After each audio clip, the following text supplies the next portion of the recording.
This is Josiah Plays Dungeons & Dragons. This is Beneath the Yawning Portal, Dungeon of the Mad Mage, a 5th edition heavy RP campaign. And with me are all of my players this time.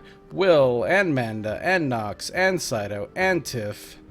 All here to play some Dungeons & Dragons. So, as always, we begin at the beginning. We begin at the recap, for which another inspiration has been earned. You guys have 9 in the inspiration bank, so better start It's using capped them. at 10, is that correct? Wait, 12. what? Okay, Cap's at I knew there 12. was a cap. Yeah, so start using some. Or stop role-playing, either one. Yeah, stop doing anything cool. Alright, so I guess I'll read the recap, unless you want to. Maybe I'll save my voice for other things. Maybe I'll let you do it if you want to, Nox. Okay, yeah, That's strangely ominous. that is strangely ominous. I noticed that as well. Okay. Rising into the tavern once again, the oppressive energy of the wards caused Valgara to lose focus on Azar and Ara, and tenuously latch on to Roscoe and Midge instead.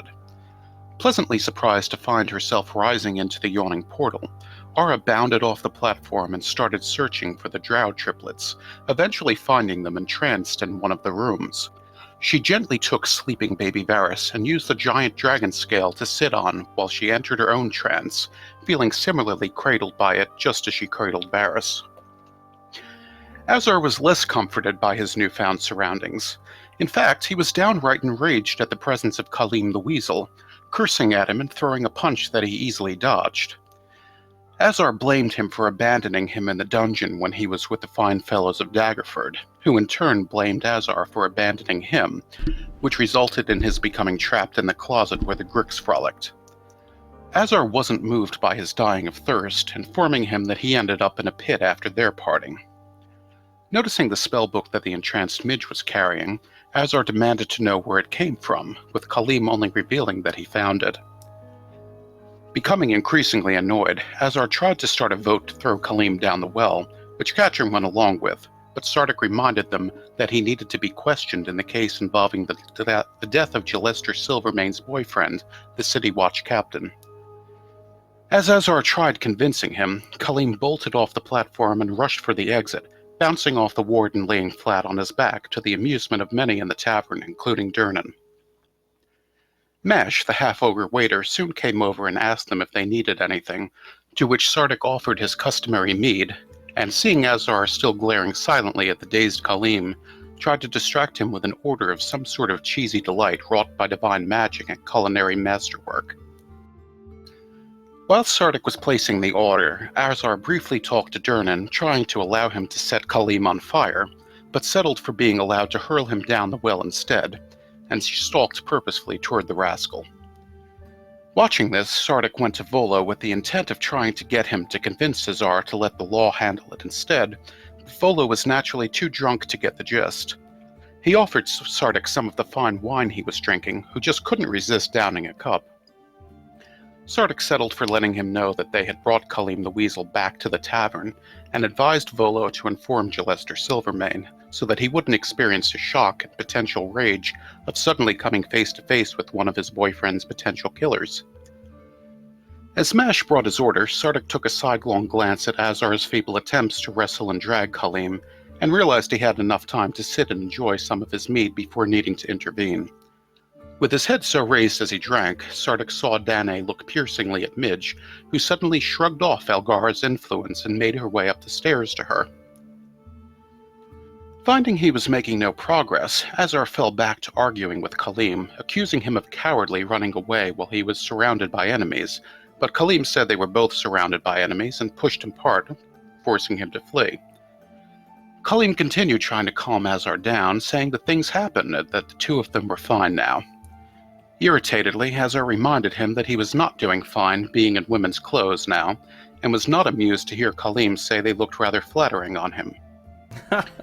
Azar stormed off and also came to Volo's table, grabbing a rare Halruan wine and guzzling it. Volo happily encouraged him to drink and relax, delighted to share the finer things with his friends. Likewise, Sardick shared his order of fried cheese, which Azar accepted but Volo refused, preferring to save the room in his stomach for more liquor. As Sardick talked about dairy delights, Azar was suddenly struck by an idea and polymorphed Kaleem into a cow. Azar leaned back smugly as Sardick abruptly stopped his dairy discourse upon hearing a moo, leaping from his seat and attending the cow, believing it to be a divine agent with an important message. The cow was shocked and perturbed, prompting Sardick to speak with it in a series of thaumaturgical moos that seemed to foster a sort of understanding. Soon, however, a dwarven woman clad for battle was tapping Sardick on the shoulder, and soon bade him to join her on the third tier. With her having mentioned his faith and the appearance of the cow soon before, he considered that this must be part of the divine message, and readily joined her at her table. She introduced herself as Salona Malerkin, and after likewise introducing himself, he recalled the importance of her last name. Though she was also Shieldstar, she was indeed descended from the Malerkin dwarves. As her mother was ruler of Sundabar, being her heir meant that she was forbidden to risk her life going on any adventures, like descending into the imperiled lair of the Mad Mage. Instead, she sought out a fellow dwarf who was honorable and capable enough to catalog every detail of dwarven history in Undermountain. After talking a bit about the nature of the Hathorian faith and his past, she revealed that her grandfather was a priest of Dumathoin, and decided to entrust him with the Malerkin Chronicle, to be returned to her when Sardick was no longer exploring Undermountain. He stayed there a while longer, chatting with her about the various things the party had seen in Undermountain. Meanwhile, Roscoe came to his senses, finding himself sitting at Volo's table with a cow nearby, and wondered if he was having a dream. Azar cheerfully explained what went on while he was possessed by Valgara. Noticing Durin at the bar, Roscoe approached him and asked if he had since considered where he had heard about Carcosa. Durin told him about a being who mentioned Carcosa, that appeared to be human but had too much knowledge to be normal, who called himself the Alchemist. It liked natural caves and had an affinity for running water, as he encountered it near the Sargoth River. Asking if it was a friendly being, Durin simply replied that it liked to make deals. As their conversation ended, Azar approached and tried to buy some knives from Durin, but as Azar tried to haggle, Durin got annoyed and decided he didn't want to sell any anyway. Roscoe went up to the second tier and bought more components for the Find Familiar spell. As he received another scolding from Vordaxis about meddling with dodgy magics, he saw Danae hand Midge a goblet, from which she drank deeply. The two of them scampered out of the common room immediately after. Enjoying the rest of their night, the majority of the party eventually took baths and went to sleep. Aura soon emerged from her own restful trance. Her skin tingled pleasantly, and she was fully woken up as she sank to the floor, the silver dragon scale having turned to dust beneath her. Her skin developed lines in conjunction with the scales she already had, having absorbed it and become tougher through the rest. Moments later, the rudest of the drow triplets stirred, congratulating her for making it back despite running around with half-breeds, and bade her leave the party and join their group to be with her own kind. Aura, still marveling at the changes to her skin, said that she didn't know what her kind was anymore. The leader of the triplets rose next, greeting Aura and asking about her progress toward finding Skullport. She mentioned that the dungeon had a way of causing distractions, but they were making progress. Talk turned to baby Varys, saying that he seemed to be maturing a little faster than normal drow children, and Felrect also assured her that Saloon's prejudices were under control, and no action would be taken against the other elves in the party. After another more polite offer for Aura to join their group someday, Aura took Varys down to the common room and got him fed from what the kitchen prepared for the baby, enjoying the peaceful atmosphere as the party and the cow enjoyed their rest. Waking first, Roscoe descended into the common room, where Mert promptly called him over to check on the progress of the map.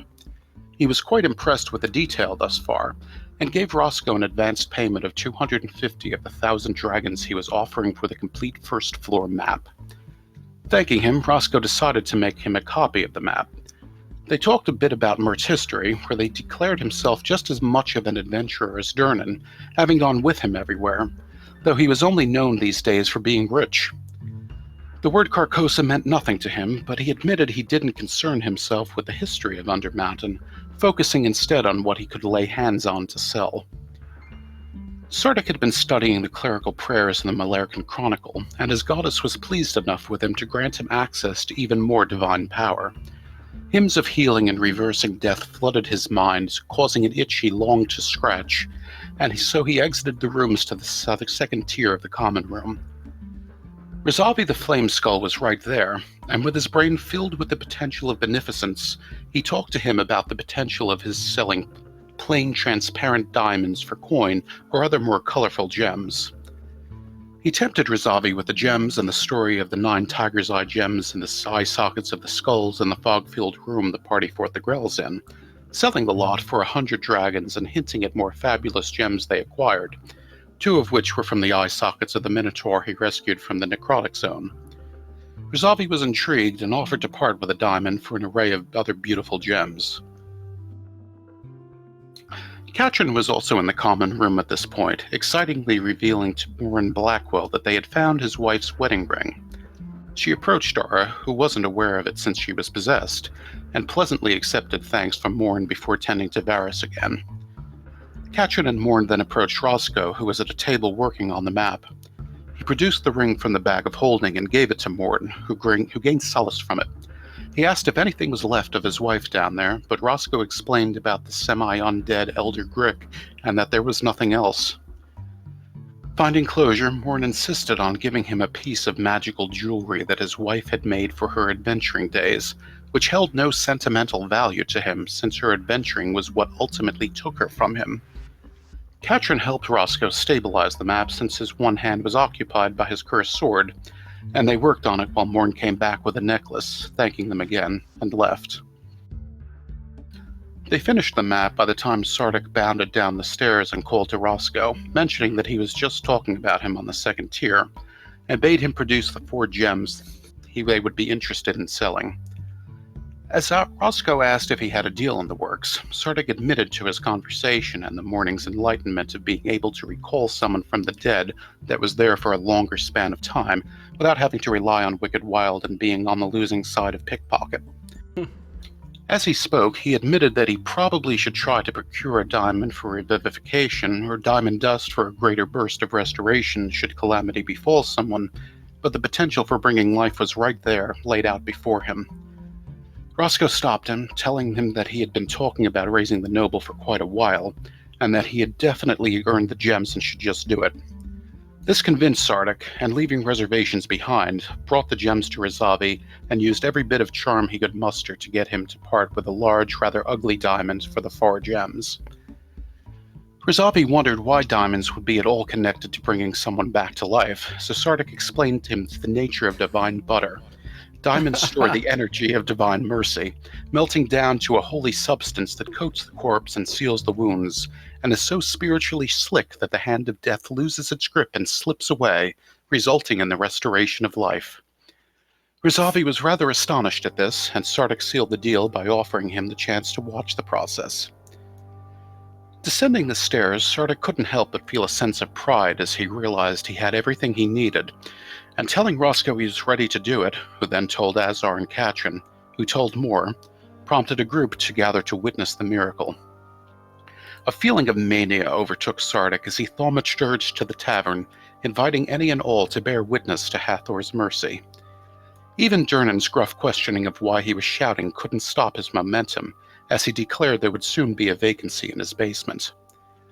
Durnan told the tavern-goers that he didn't need a bunch of people touring his basement, which stopped most of them, but the party, Rizavi, Adamus, and the cow descended into the basement.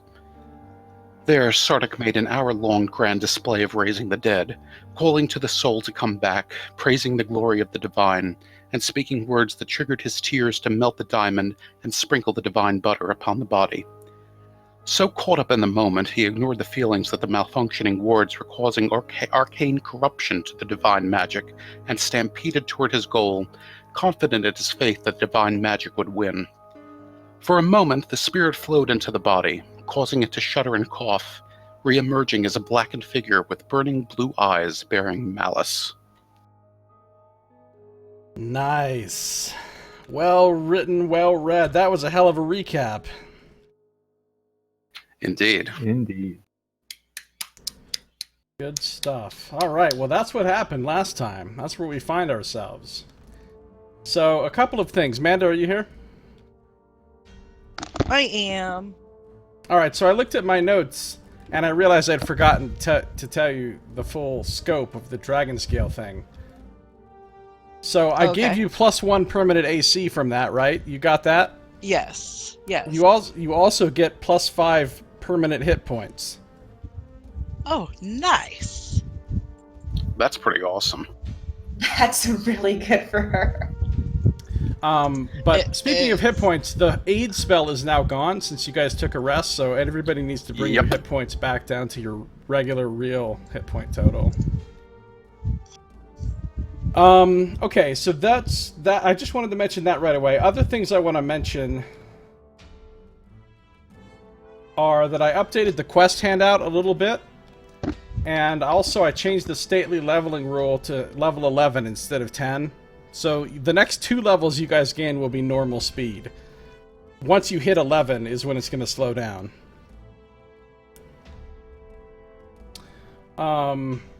Okay, so the first thing I want to deal with is what happened to Midge last time while you were not actually here.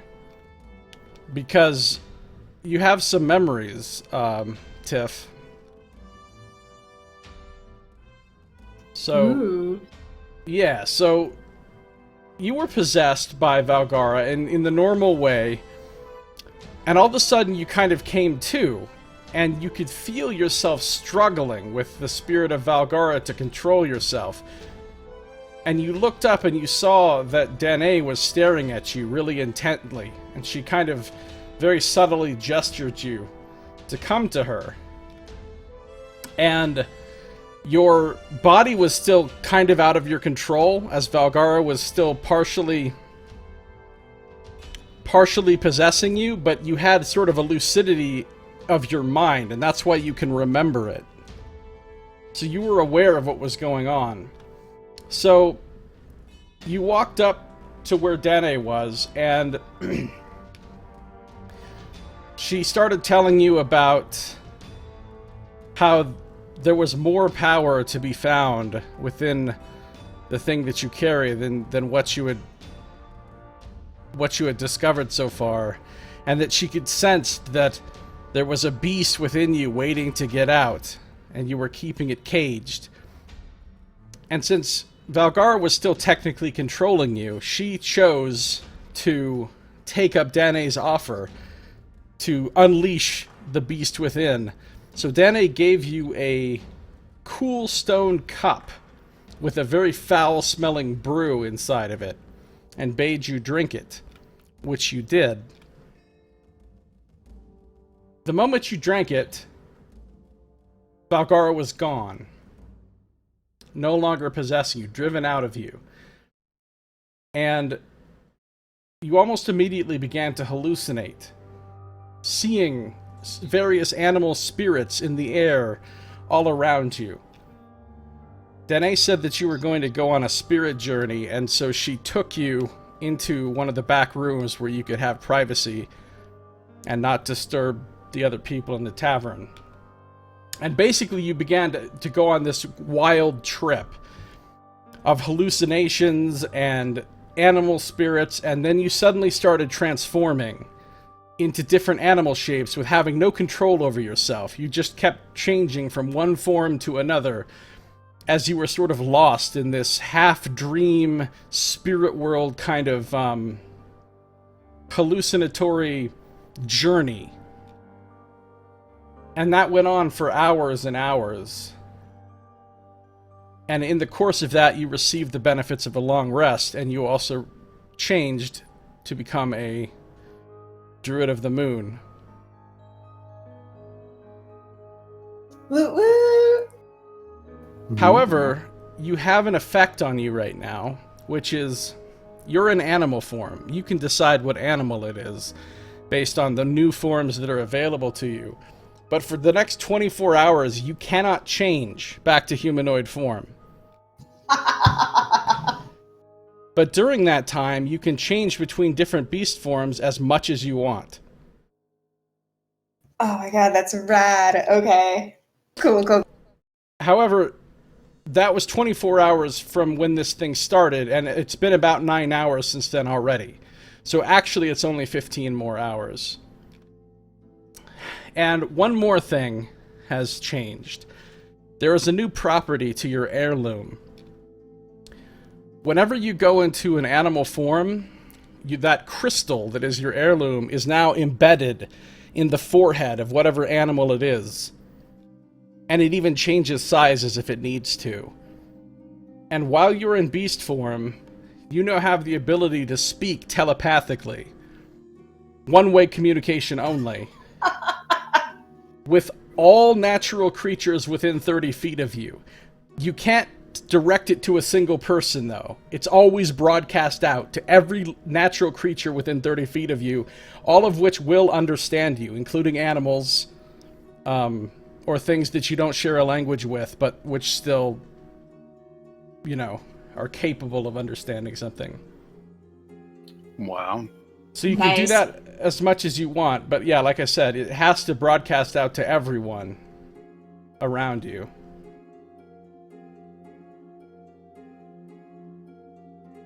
Your women's clothing are very flattering, though, Azar. God damn it. You have a book now. You're welcome. It's not my book. So that's... Yeah, well. It is now. So that's what happened to Midge. And you basically just came back and came down to the cellar where everybody else was going. You saw everybody going down to the cellar, so you just went down with them. Okay, but I'm in animal form. Yeah, what form do you want to be in? I think that she was probably in like her usual either dire wolf or brown bear form when she first like tracked the scent of the rest of the party to figure out where they were. But as she's like going down these stairs, she like uncontrollably shifts and becomes a giant crocodile. I don't think I can be a giant crocodile. She becomes a crocodile. Okay. I think you can even be flying things now, right? Yes. I can be flying creatures, and I think the max is CR2 for me now. I have to double check. I think it might be 3. I think it's a third of your level, and you're level 9. I think you might be right. I think you can do CR3. Yeah, but either way, for now I'm a crocodile. Okay. Crocodile. In a while, crocodile. So you guys see a crocodile waddle down the stairs with a sort of crystal embedded in its forehead. So we've got a crocodile and a cow going down the stairs. And there is a cow here now. It looks really tasty to your crocodilian instincts. A delicious, delicious cow. It does. I get a little like too close to the cow for comfort. For the cow's comfort. I'm very the cow comfortable. looks very nervous and is backing away as much as it can. Alright, so that brings us to the present situation. In which...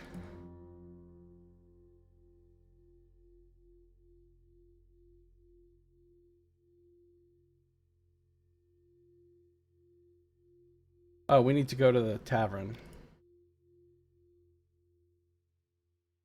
Wait, what is this big... Oh, it's gone.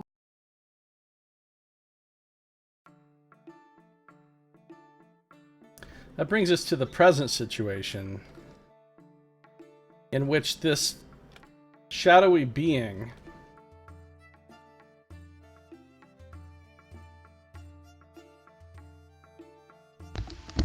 I don't like how big its life bar gets every time you make the picture bigger. You guys can see its life bar, right? Uh-huh. Yeah. We sure can. Good. We get to watch it not go down every time we hit it.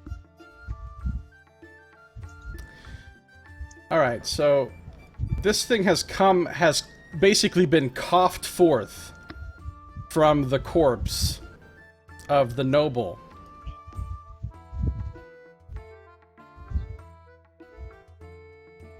And it is glaring at you silently with burning blue eyes filled with intense hatred.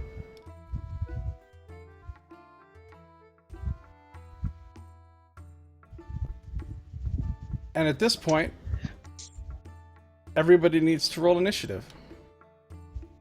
For storyline purpose, how far away am I from the stairs leading back up? Yeah, we're not going to use a map for this, so everybody can just kind of be wherever they want. You can decide So I could be where at the you bottom would of have the been. stairs? Yeah, sure. Okay. Well, I would say the person mean- who came in last was Midge as a crocodile, but you could have let her pass. I you or probably would have whatever. moved out of the way, yeah. I have crocodile initiative, so this will be -2 to whatever I. Oh, Nox. Nox still thinks it's worth That it. figure. Mm-hmm.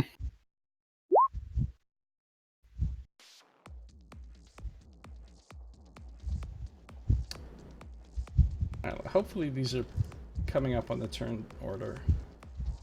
They are.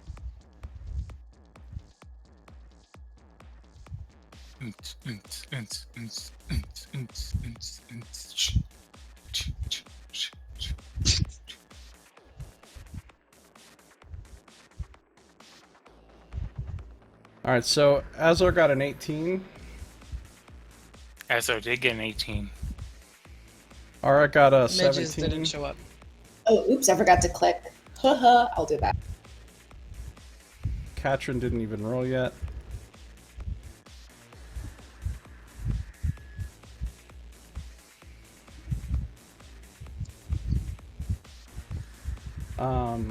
Roscoe got a 15. Oh, oh, I see. These appeared twice. I was changing the ones up top.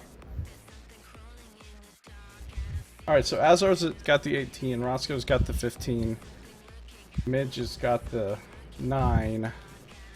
Sardick literally has a 1. Yep. Ara has a 17. Katrin has a 10.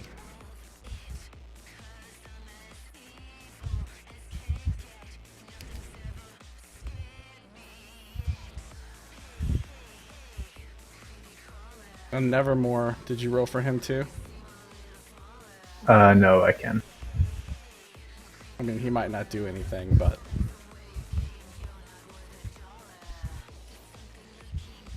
You know, it makes it easier if we just say Nevermore has the same initiative as you.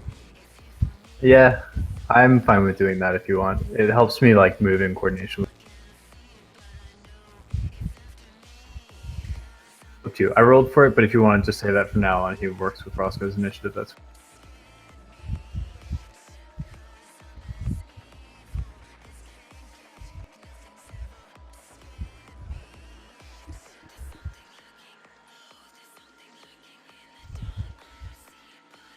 Alright. We're good to go. So, this creature looks to be a roiling cloud in a vaguely humanoid shape of deep black and blue shadow and energy, with the hints of a blue, burning, sinister face, eyes full of hatred, and so far it hasn't done anything. It's just there being very menacing looking. But a chill goes up your spines as you look upon it, as it seems inherently terrifying. So, the first thing that happens is Razavi says, "And this is my cue to leave. Good luck, I'm sure you have this handled." And he chants a quick mystic incantation, and both he and Adamus teleport away. He got away while he's still ahead. While he's still ahead! Nice. He quit while he's ahead. Nice. That's fucking awesome. Not Alright. you too. Oh, it's gotten bad. It figures that his magic wouldn't get corrupted by the wards. I don't know why, but I feel strangely abandoned by this, almost as if a long-lasting friendship has been sullied in some way. Alright, so before we start taking people's turns, I would like Sardick to make a religion check, and I would like Roscoe, Ara, and Azar to make Arcana checks. Arcana? That nat one though. Oh, I can see how this is going to go today. Oh, wow. My Okay. Arcana checks, holy shit. This is... Well, I like the 224s, Yeah, no. If only we had advantage. right? All right, we want to help each other out, and we can just assist action each other. I There mean, are you those could, 9 inspiration you points in could the use bank. inspiration if you wish. I am or- going to use inspiration. Alright, no problem. So you're down to 8 in the bank. That's quite a few. Alright. Then what you realize, Aura, is that the twisting of this soul is somehow related to an interaction between the damaged quasi-mythal, you know, the elven magic, the ward, so to speak, which is now malfunctioning. An interaction between that and Sardick's new axe with its necrotic energy. And that somehow, if you could fight the corruption on the axe magically, which you could do basically through Arcana checks, you realize if you could purify the axe, that it would dramatically help deal with purifying the soul. I will say this very loudly to Sardick as I am slowly trying to creep up the stairs. Like, I'm obviously not going to move until my turn, but that's kind of... Alright. I'm holding a baby, so I'm like, don't want any part of this yet. I was like, this is how I contribute. Otherwise, bye. Well, think about it this way. The baby can count as temporary hit points for you. You can shield yourself The with baby the baby. only has 1 hit point, and Right! no. That's 1 temporary hit point. No! It could soak up an attack. He's a little bit older. Maybe he's up to 2 now, because we know it was just 1 previous. You still got 1. Alright, Yeah, so no! you've all been informed by Ara of what I just told her then. And both Roscoe and Azar, you think, now that she's said this, that there are things you could do magically to try to interact with Sardick's axe in this way, if you choose to. But if you do, it will take your standard action. So, Roscoe, what do you do? I think Azar might have a higher initiative than I do. Mine should not be 20. It should be 50. Oh, why is it 20? He didn't rolled know. initiative for Nevermore, and then all of a sudden... Oh, I had Roscoe's token selected. My bad. Okay, never mind. Azar, then. In that case, it's your turn. Alright. I am going to immediately begin focusing on this axe. As A, it is a matter of great curiosity to me as to what will happen here. And B, this thing looks really scary, and I'd like it to be weaker. Alright, so... Oh, for fuck's sake! Okay, I'm using my inspiration here. Alright, that's fine. God And damn it. that is a success, then, once you've used the inspiration. So, you've partially broken the darkness around the axe. It's a little bit weaker, which means it's less linked to the spirit. It's not empowering the blackened soul as much as it was. So that was a success. Oh, I forgot to tell you. You don't need to do this now because you already succeeded, and it wouldn't have mattered with your other roll, so you would have had to use the... But when you make these checks, you can sacrifice a spell slot to reduce the DC of the check by 2 per level of the spell that you sacrifice. This applies to all of you that have Arcana. Are they specifically Arcana checks, or is it They're specifically anything, Arcana checks.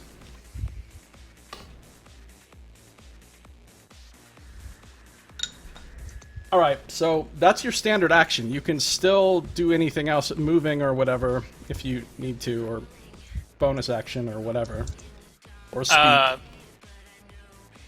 I believe I've weakened the connection between the axe and this being somewhat.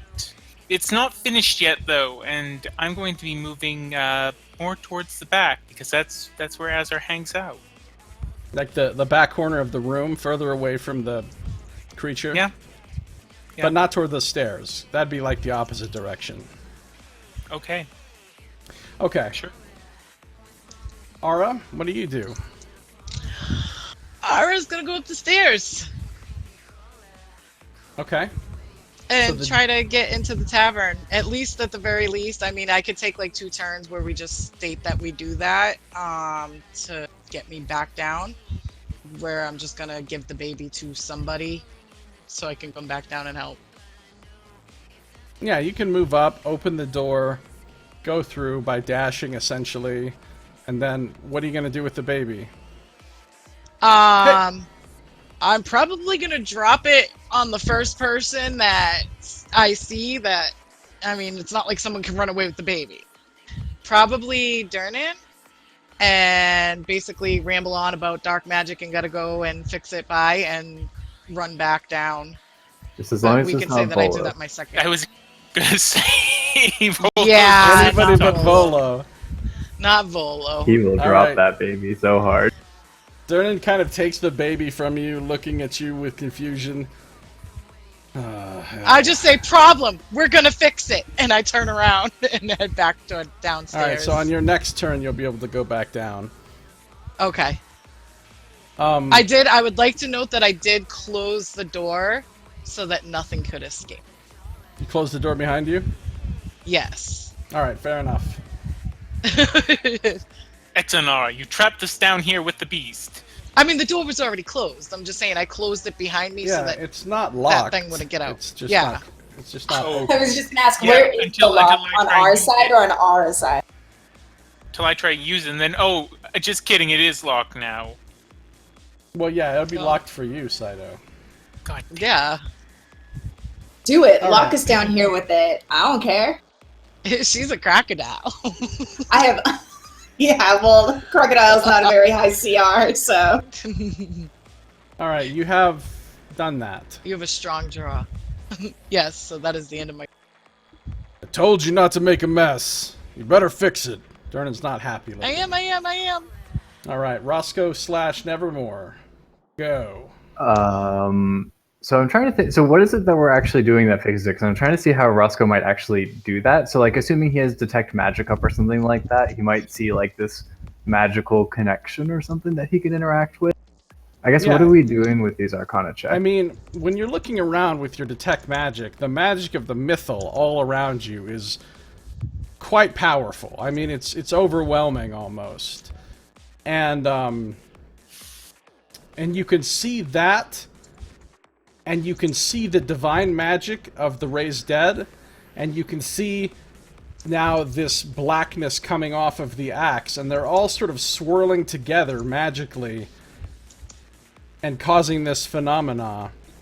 So what Roscoe will do is he'll kind of like dig back into the sort of like deep recesses of his mind where he keeps these sort of like far realmsy thoughts, and he'll kind of like tune into it and see if he can sort of like divorce the necrotic energy from the everything else in his mind and see how much like control he has over it. And what he'll try to do is basically absorb the necrotic energy towards the King in Yellow to see if he can basically like split the two of them apart, I guess, as he tries to focus on it and sort of manipulate reality in that very sort of otherworldly sense. So I'll try the Arcana check if that's the check this is. Do you want to sacrifice any spell slots? Is it too late to say yes? I know It's I not rolled too pretty late. well, but I had been intending to just because I get them back on a short rest. So then, So- yes. So basically, I'll reach out, basically using one of the pack spells to be sort of the connection between the King in Yellow and this energy that he's trying to separate. Alright, so what level are your spell slots? They are 3rd level. So that reduces your DC by 6, so that is a success. So you feel it weakening, and this dark energy is now sort of being sucked toward the King in Yellow. And Roscoe will kind of call it like, I know you all can't see it, but it's vulnerable. Just sever this connection.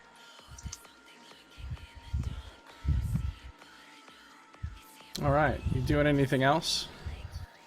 How close am I to this thing? Is it basically taking up the entire room, or am I like in easy like fighting range? Nobody is within melee range of it currently.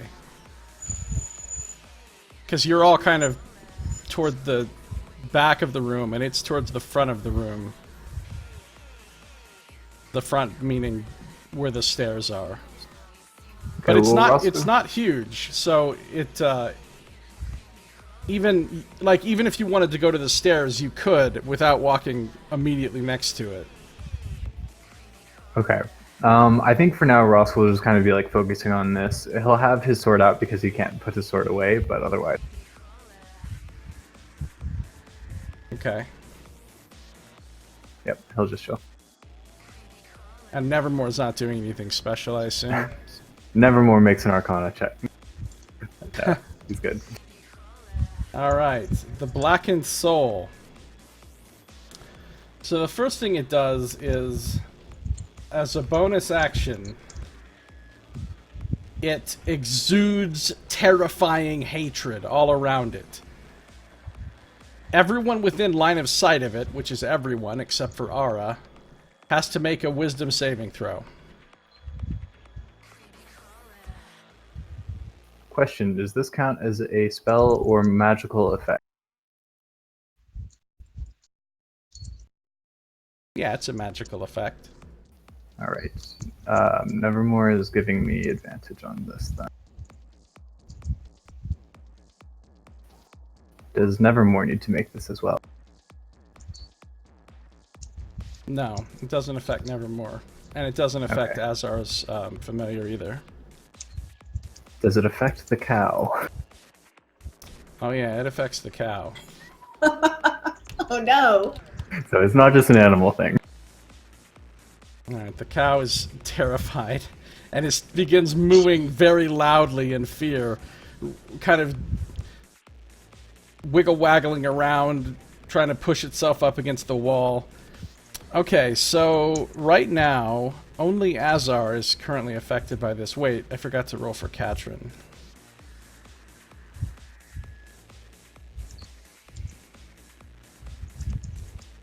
Oof. Okay. I know them feels, Katrin. So, both Azar and Katrin are suddenly stricken with terror, and you are now frightened, as per the condition. You are frightened of the Blackened Soul, which means two things. One, you have disadvantage on attack rolls and ability checks until you're no longer frightened. And two, you cannot move closer to this thing. Which means you now could not move to the stairs if you wanted to.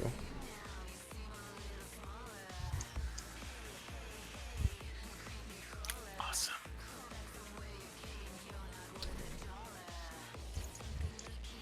That will last until the end of the Blackened Soul's next turn. So you're frightened. Katrin's like, oh, I don't like this, I don't like this. She's backing away. She's looking very nervous. After that, the Blackened Soul opens up its translucent blue maw and lets out this horrific scream of pure torment. All living creatures within earshot, and fortunately, Ara shut the door behind herself, so people up in the tavern are not going to be currently affected by this. Only the people in the cellar. Because it's a thick door. All living creatures within earshot, which is all of you, but the familiars are not affected by this. have to make another wisdom saving throw. Is this magical as well? Yeah, it is. That's a 17 for Roscoe.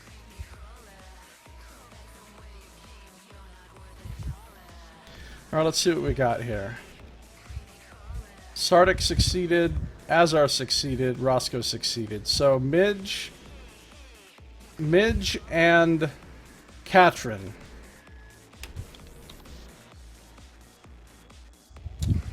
both take 28 points of psychic damage. All right, I have a question. If What's up? I get knocked out of one beast shape, do I just turn into another animal? Because I can't turn back into a person right now, right? Yeah. So right now, Midge is immortal.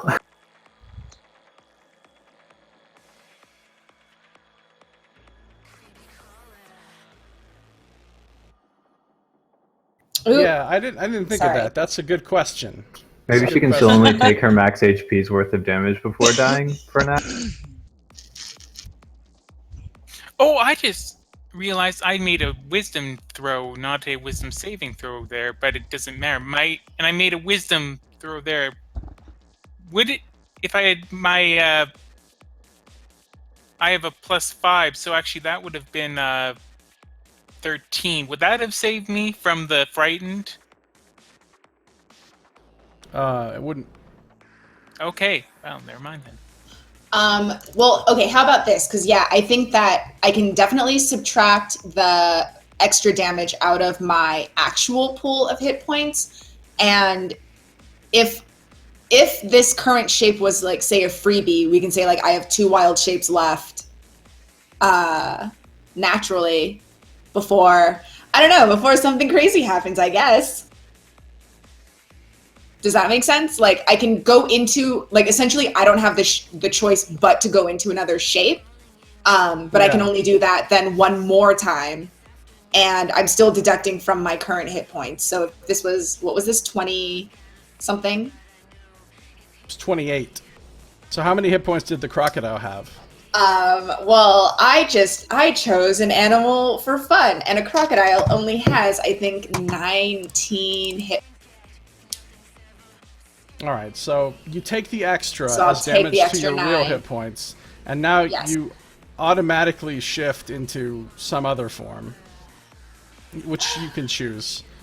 I almost, oh god, I wish I had a table ready for this because I would almost want to roll like randomly for it, but Randomly would be ideal, but we don't have a table or anything, so yeah, because like the way my tables are set up, it's by CR, so it's like the higher I roll, the better. It's not necessarily random.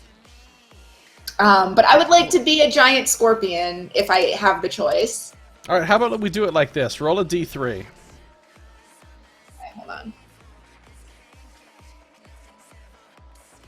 All right, 2. you have to turn into a CR2 creature.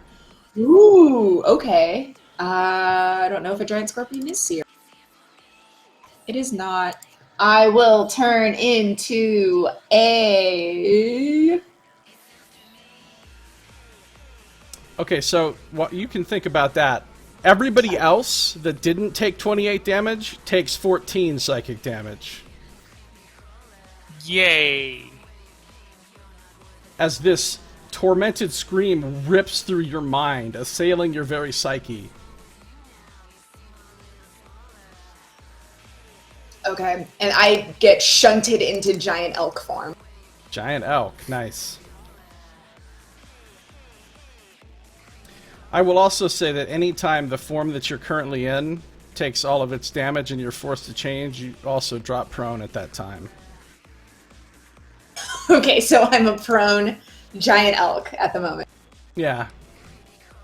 Alright, so anyway, that's it for the Blackened Soul's turn.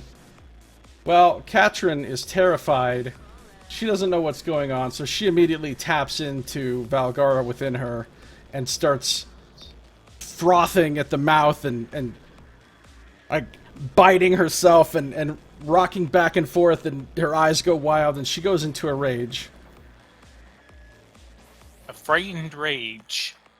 And she doesn't have any ability to do any magic stuff, so... Oh, but she's frightened, so she can't move closer to it. So I believe Rage shrugs off frightened. Unless... Does it? I mean, Where's the thing about... Oh, it's on her character maybe it's sheet. a subpath, but I know that there's a way that Rage... Yeah, by default it does not. And her particular type of barbarian doesn't have that either. So she's still frightened, even though she's enraged. Right. Yeah, that's a Path of the Berserker thing, so never mind. So she can't move closer, but she can throw a dagger at it. So she throws one. Let's see if she hits.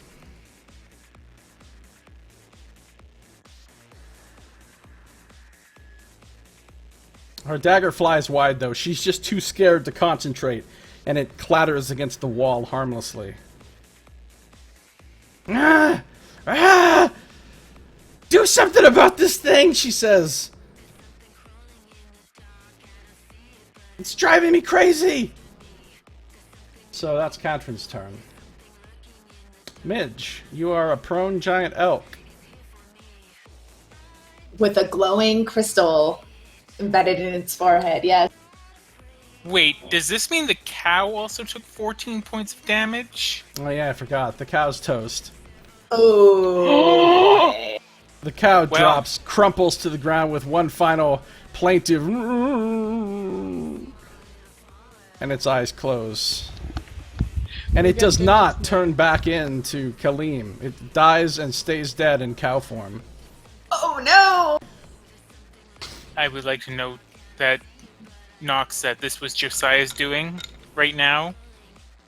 This is duly noted. Nox will remember this. in his voice. Yeah, it just killed a cow, so this is the greatest of sacrilege. All right. Extreme blasphemy. What are you gonna do, Midge? I'm gonna get to all four of my feet. I stand up and I kind of like look around, and I mind blast every natural creature, which I'm assuming is everyone in the party here. And I just say, "Hey guys, it's me. Not quite sure what's going on down here, but I just saved a bundle by switching to we'll talk Geico. later. Is this creature at least 20 feet from me? The thing." Yeah. Cool. Then I'm gonna charge at him. So if I hit with this attack, I get to give it extra damage for charging. But I don't think a natural one will hit, so I just run towards it, and that's it. All right. It just sort of separates itself into two halves, and you charge right through the middle of it without even touching it. And you have to barely like... And Azar. And you have to kind of like barely like stop yourself before you ram head first into the wall. Okay, and I go, whoa, still getting used to this! And that's it.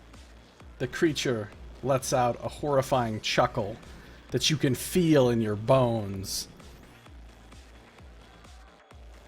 Feels like insects are crawling around inside your bones. This is for everyone.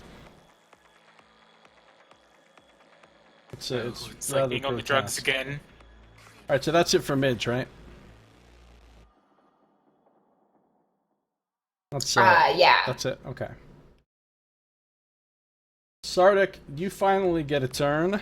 What are you gonna do? Sardick looks at this thing before him, and first he's saying, "There's no need for this. I've prepared your body. Just get back in it. Just get back in the damn thing." And then his mind is assaulted by psychic attacks, and he sees the cow fall, and he sees everyone else injured, and he goes, "That's it! God damn it! having to worry about which direction the fish are pissing in the Mathol today, screwing up my divine magic, just twisting all of my benevolence. You say this damn thing is cursed, well take it! And he's going to take Shadow Cleave and he's just going to extend it out, drop it on the floor, and he's going to advance at this thing. Actually, he's going to try and get toward the center of the cellar as he kind of stalks there, and he looks between the cow and the spirit, and he's getting increasingly furious. And you can almost see things start getting closer, and he looks more fearsome as suddenly he takes this piercing look, and this aura of divine radiance comes from him and goes, "Do not blaspheme!" As suddenly he's shining with this radiance that's invoking this sense of hope to anyone within range, everyone within range. Ooh, advantage on wisdom saves. That's a good move here. Yay! Beacon of Hope is awesome, and you get max hit points back from healing. That is beautiful. Alright, so you're shining with this light, and you can feel the presence of Hathor come down and envelop you. And you can hear in your head the mooing of the celestial herd. In fact, everyone can hear it as it's shining out of him. And that mooing of the celestial herd partially counteracts the screams of the creature, which is why you get advantage on your wisdom saves. Alright. That was good. That's it for you, right? Yes, that'll do. Alright, we're back to Azar. Well, Azar is just going to, without using any spell slots or anything, because don't want to waste those, is going to just try again to use his Arcana skill. Let's see if it works. Ooh. Look at Okay. that. Wow. Alright, so you dropped the axe on the ground, right, Nox? Yes, that axe is nothing to him at this moment. Alright, so you Roscoe's got- concentrate, and using all of the training that you received in Haurua, your mastery of magic, you see the focal point where the enchantments are linked. And you concentrate on it and simply will it to break. And it does. And when this happens, the black sort of shadowy edge that was along the edge of the blade suddenly flares into light and becomes a shining, radiant glow along the edge of the blade instead. And you sense that the link between the magic of the axe and the mythal is broken. But the blackened soul remains. You're not 100% sure what good that did, but you do know that it helped. I've broken whatever hold the axe had, but the beast remains. Of course it does. Damn butchers don't know when to leave. You doing anything else, Scito? I think I'm gonna just hang out here. Yeah. Alright, good job. Ara, you're upstairs. What do you do? I'm gonna come back down. I'm not gonna leave my friends hanging. Do you leave the door open or close it? No, I close it. Okay. I'm basically hoping it that takes blackened your whole souls turn to- can't. Yeah, I'm just hoping. Why would it take my whole turn for the actual just movement to come back downstairs? Because you have to dash. Oh, okay. Yeah, so like I said, it would have taken 2 turns anyway, so that's pretty much. Do I see like the difference in the blade? Yeah.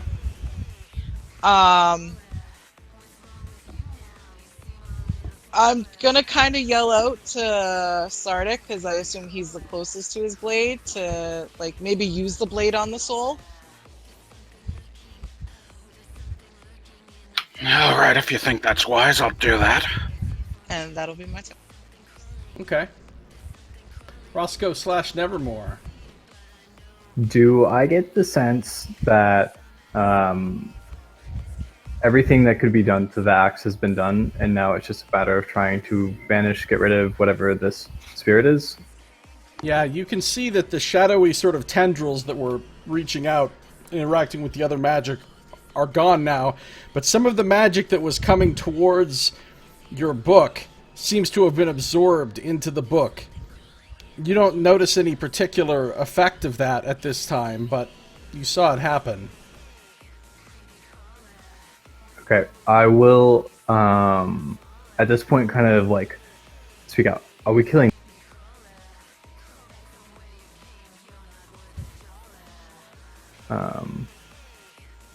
And if no one responds, Roscoe will You take guys that can as... talk. You can talk even if it's not your turn.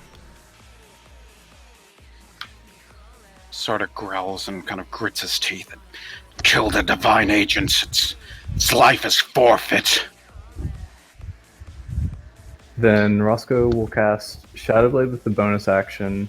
And what's the light situation in here? Is it dim or darkness, or is it full? It's dimly lit. Okay, so that gives advantage with edge or with Shadow Blade. And do I have enough movement to get up next to it, or? Yeah. Okay, so Roscoe will have kind of this like he will sort of like summon this like sort of shadowy energy out of his hand as he kind of dashes forward, and then do this sort of like upward swinging motion into the body of this creature with the shadow. And does a 23 hit? 23 does hit. So that will do. Oh, you know what? I forgot to Booming Blade, but I didn't say I was going to do it, so we'll just leave it. That'll do 23 damage, all of which is like, or no, 24. Excuse me. All right, your Shadow Blade sweeps through it and seems to meet no resistance whatsoever. The creature's eyes blaze with intensity as it just looks at you, and you don't feel like you've weakened its form at all. Interesting. Okay. That is Roscoe's turn. Okay. So now the soul exudes its menace yet again. So everybody, wisdom save. You all have advantage now because of Beacon. I don't. I think once you get in the aura, the 30 feet aura. Oh wait, Okay. no, you had to choose creatures within range when you cast it. Hacks. Yeah. So it's Yeah, everybody so- but Aura.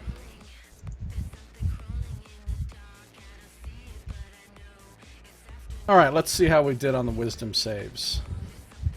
Roscoe failed. Midge definitely made it. Sardick made it. Aura failed. Azar made it. Katrin made it. So wait, who failed? Just Aura and... Roscoe. Aura and Roscoe. Roscoe. So you're both now frightened. I was terrified before. It's okay. So you can't approach closer to it, and you have disadvantage on both attacks and ability checks. Then it screams its horrible scream of torment yet again. So everybody, once again, make a wisdom save.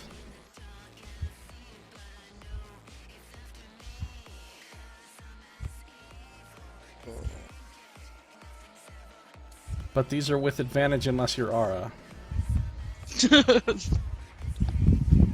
Alright, where's the start of these wisdom saves? It must be Roscoe's up there with... Right? Yes. The 10 and 19. So you made it. Azar failed. Sardick made it. Midge failed. Aura failed. Katrin failed. So everybody that failed takes 29 psychic damage.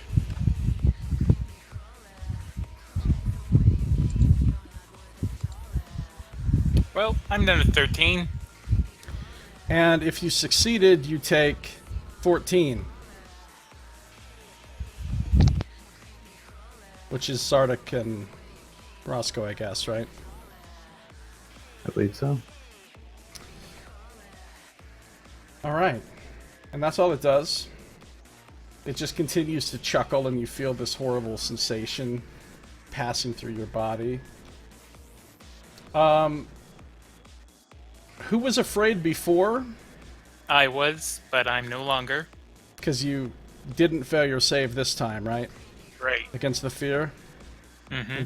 Did I roll for... Oh yeah, Katrin. She's also no longer afraid. So now the only people that are afraid are... who? Roscoe and... Ara. Roscoe and Ara are the ones that are afraid now. Okay. What that means also is Katrin and Azar, just keep this in mind, you are now immune to that fear effect for the rest of this encounter. Cool. So when I call for saves against the fear, you don't have to make one. Alright. It's Katrin's turn. She's also no longer afraid. And she's raging. And she charges forward, pulling out a dagger and slashing at the creature. Just die! Ah! And she's not taking half damage from these, because it's psychic damage, which is the one type of damage that can do full to her when she's enraged. And she can't use her new... She can't use her new uncanny dodge against these because they're not attack rolls, they're saving throws, so... She's actually getting hurt pretty bad. But let's see if she can hit. You're standing right next to it, right, Will? Yes, Roscoe is. Alright, she'll so move is into a Midge. flanking... Right. So she'll move into a flanking position. For the sake of convenience, since we're not using a map, I'll say that all three of you can be flanking. Oh, hey. So she lands a perfect stab right between its eyes. And her dagger just whooshes right through it. And she pulls her arm back quickly as it looks like all the hair is standing up on her arm after passing through the creature. She says, "That didn't do anything!" Once again, the creature chuckles malevolently. Of course, she's just using a normal dagger. Okay, that's what I was going to ask, if we knew if her weapon was magical or not. No, she doesn't have any magic weapons. She does have another weapon that she hasn't used yet. But it's not rapier? magical either. Yeah. Okay, but it's on her back. Okay, so that's all Katra can do. Makes it Midge's turn again. Okay, I'm gonna try to ram this. If it's ghost again, getting into like a flanking position. So I'm gonna roll twice.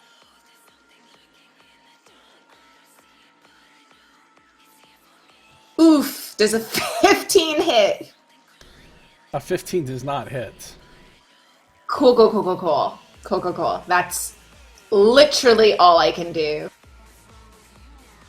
It sort of just swirls and twists in the air, and your antlers just pass through open space. By the way, now that it's your turn, you can change to a different form if you want, as a bonus action, while you have this effect on you. So you don't have to stay a giant animal. Oh. I could, but another thing that I can do, actually, now that you've reminded me that I have bonus actions I should probably use, I'm actually going to use a spell slot to gain some hit points back. I'm going to stay in... Would it cost me my wild shape? No, right now, while you have this, for the next 15 hours, you can change as much as you want without using up any of your wild shapes. Oh my gosh, okay, no, then I definitely change, and I change into a polar bear. Ooh, nice. Bonus action, and that's it for me. Okay. Oh, but while you're changing from form to form, any damage that you have moves to the new form. So, if you had damage as an elk, the polar bear will have that damage too. Okay, can you remind me how much damage we took previously? You took was like 29 if you didn't save. Okay, okay. And you didn't save, so you took 29. So the polar bear's sure down didn't. 29. Okay, well, the polar bear might not last very long then. But yeah, that's it then. Should last longer than an elk. They have the same hit points, surprisingly. Really? Elks? I didn't know they had that much. Well, these are all CR2s also, so they're all about the same in terms of hit points. All right, okay. All right, so you try to attack, you turn into a bear. It's Sardick's turn. Sardick, make another religion check. This isn't going to take you any actions. This is just the one that you get for this round for free. Hold on. That is actually enough. Without the 12 is enough. Okay. So now you've suddenly realized a lot of things about what's going on here. This is the soul of the young man, which has become corrupted and blackened, partially because of the twisting effects of the mythal, but also partially because of proximity to the necrotic energy that was infused into the axe.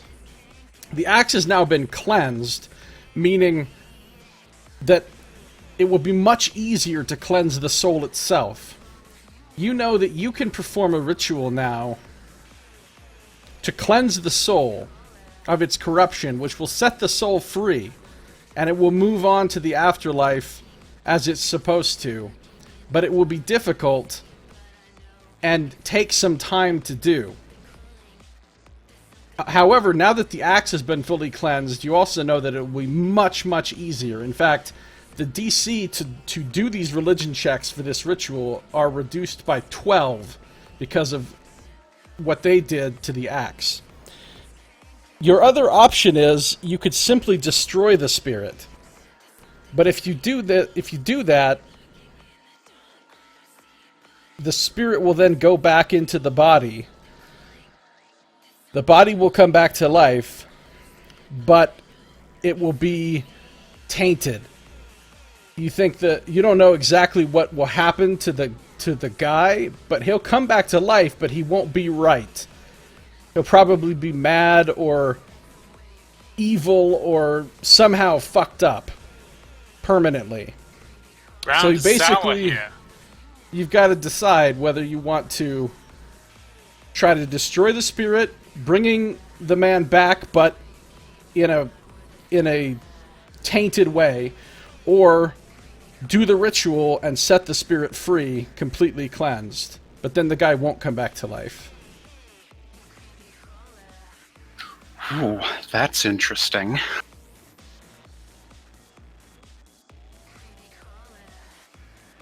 You think both things will be hard. Destroying the spirit you think is going to take a long time because it's quite resilient, and doing the ritual you think will take a significant amount of time as well. Although it will be much easier now that the axe is cleansed. Sort of considers his options here as he's sort of getting a divine mandate of sorts, and I think I can just cleanse this evil from it and send the spirit to the afterlife as normal. It's going to take a bit, though.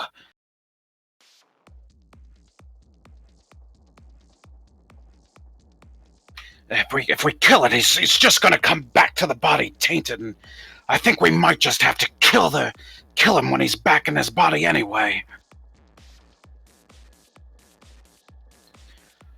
So yeah, thinking of this, Sardick is going to think of the details of this ritual, and he's going to attempt to send the spirit to the afterlife. Alright, so this is going to take your standard action. It's a religion check. The DC normally was 16. But because they succeeded in cleansing the axe, your DC is all the way down to a 4. And you can sacrifice a spell slot to reduce it even more if you need to, but I don't think you'll need to do that. Considering he's got a 3 in religion, I doubt that'll be necessary. Ones aren't even automatic failures on skill checks in 5e, right? Right. Exactly. So actually, you don't even have to roll at this point.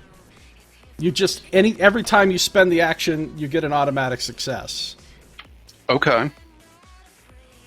And you can still spend spell slots if you want to. Yeah, you Nice. could, but you're not sure exactly how long it will take, though. But it'll definitely take a little while. So is that what you're going to do this round? You'll still have your Yes. bonus action, by the way, if you want to do anything with a bonus action. Yeah, he's going to go ahead and use his standard action and begin the back, send evil back! Alright, so you begin to pray and to focus your will and the divine energy of Hathor, which is infusing you, directly against this arcane taint, which has wrapped itself so thoroughly around and throughout this soul, trying to separate them and make the soul pure yet again. And you are making progress. You have 1 success so far. You gonna do anything else on your turn? Yes, Sardick is going to call out and... Hathor, give us strength! Give us strength!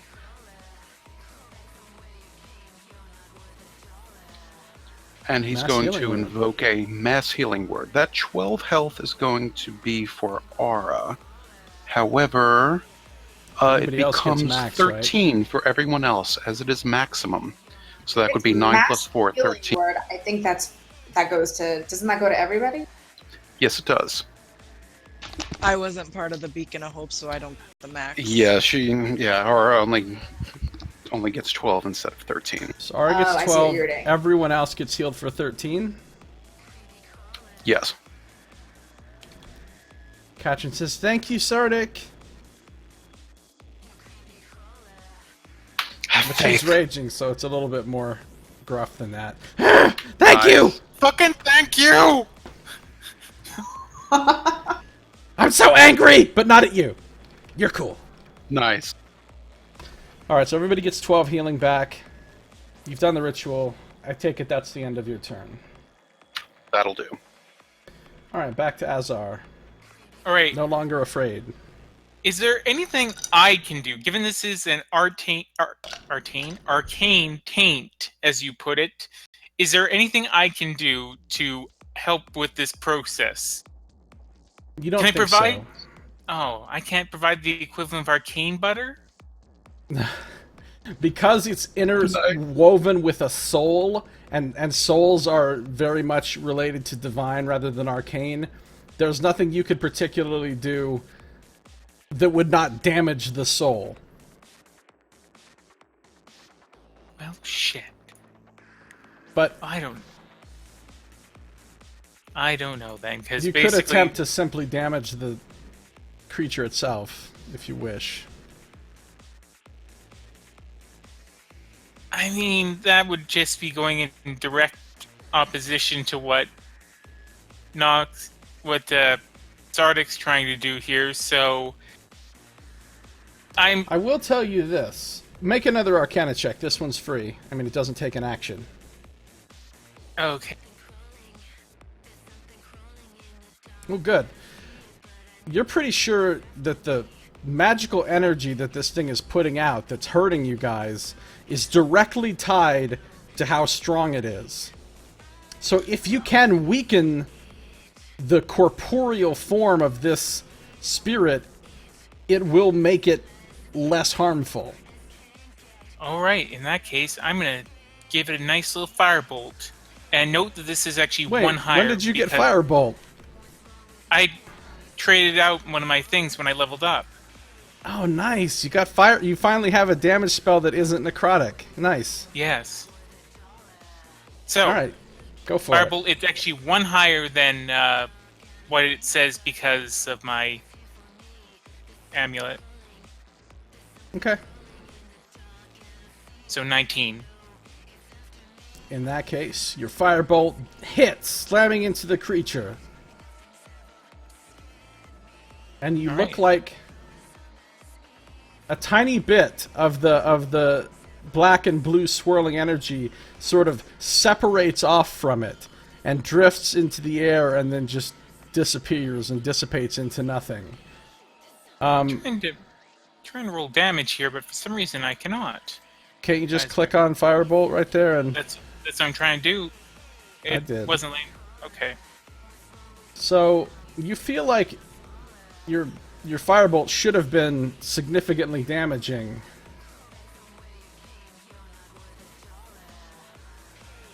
And yet it seems to have only barely hurt the thing. It did hurt it, but not much. Excellent. You do anything else? No, that's about all I can do.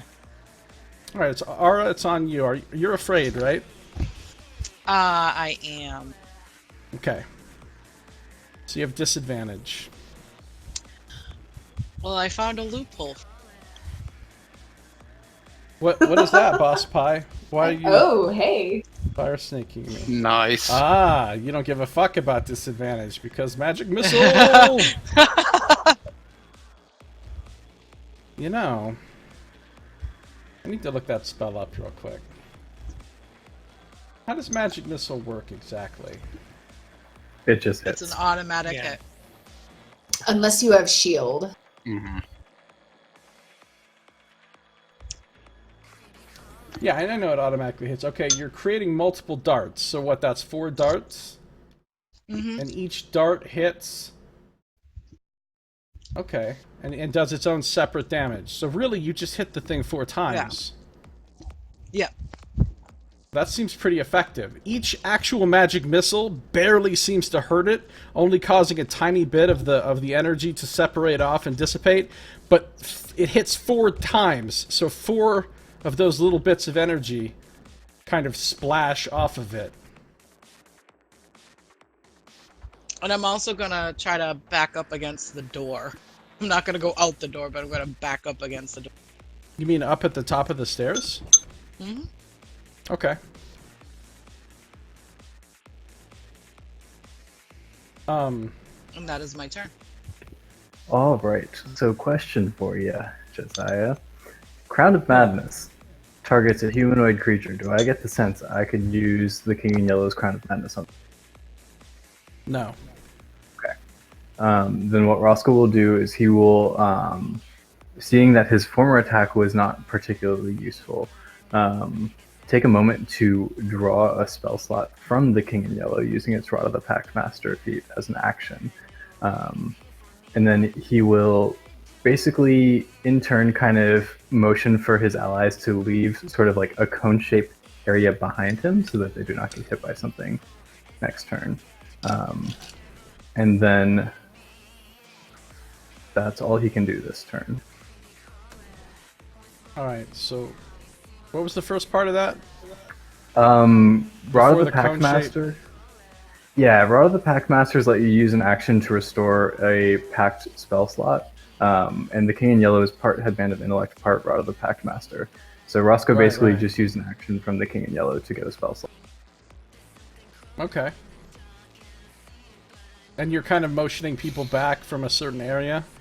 Yeah, trying to like navigate so that if I do a cone-shaped thing, it would not hit some allies. Alright. No problem. Alright, you got a spell slot back.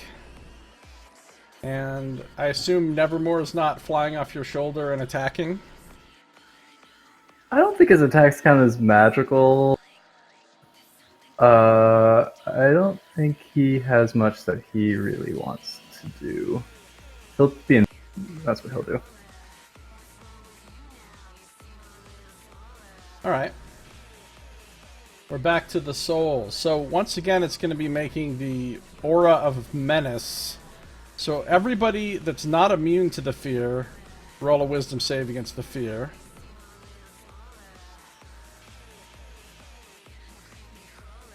But everybody except Ara has advantage on this.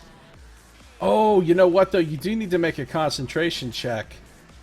Oh, Nox, right. 'cause you Beacon did of Hope take is damage concentration. since you- Yes. You did take damage once since you cast it. Technically, Roscoe does too for the blade. I forgot how you figure out the DC on that, isn't it? 10. It's 10 or half of the damage that you took. Yeah, that's right. And he took half of whatever that was. So you only took like 14, so it's still 10 for you. Yes. Alright, so those are the saving throws. Catch her with her big +0. Okay, oh, she doesn't have to roll. She's immune to it. Okay, so who Right. was afraid this round? Who was already afraid this round? Roscoe and I was. Roscoe and Ara? Ara, yeah. Ara, you failed, so you continue to be afraid. Midge, you're good. You've never been afraid, right? I'm never afraid. No fear. Does a 16 succeed for Roscoe? A 16 succeeds. Why does he have a 16? Because he had advantage. Yeah, but you rolled a 10 and... That was that's, the Constitution. That was your... Yeah, that was for Shadowblade, because technically Oh, I that's a see. Your Constitution. 16 is up there under the magic missile. I was just looking at that con save. Okay. So, Roscoe was afraid, but now isn't, right? Yes. Alright, so Roscoe's now immune to the fear for future rounds. Sardick has never been afraid. Midge has never been afraid. Ara's still afraid. And everybody else is immune at this point. So that happens first. And then it unleashes another scream of torment, tearing into your mind. So go ahead and make another wisdom save, everybody.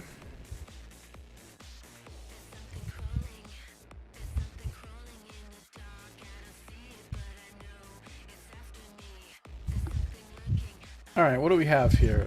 Ara, did you get another 9? I did. Alright. Oh no. Everybody else... I would just like to point out that I've Azar. gotten the same rolls as everyone, except for you guys all have these crazy modifiers, and I don't. Alright, so hold on. That's fine. We go up against like the charisma saves. You'll be good, and I'll be real not good. Azar. Charisma saves are amazing for that. me. Yeah. Azar and Ara both take 26 psychic damage.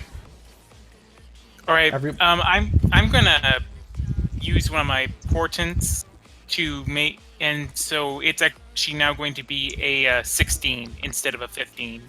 Okay, then you only take 13. Everybody else takes 13. Which portent did you use? The 16. Okay, the 16. So, yeah, everybody takes 13, except for Ara then, who takes 26.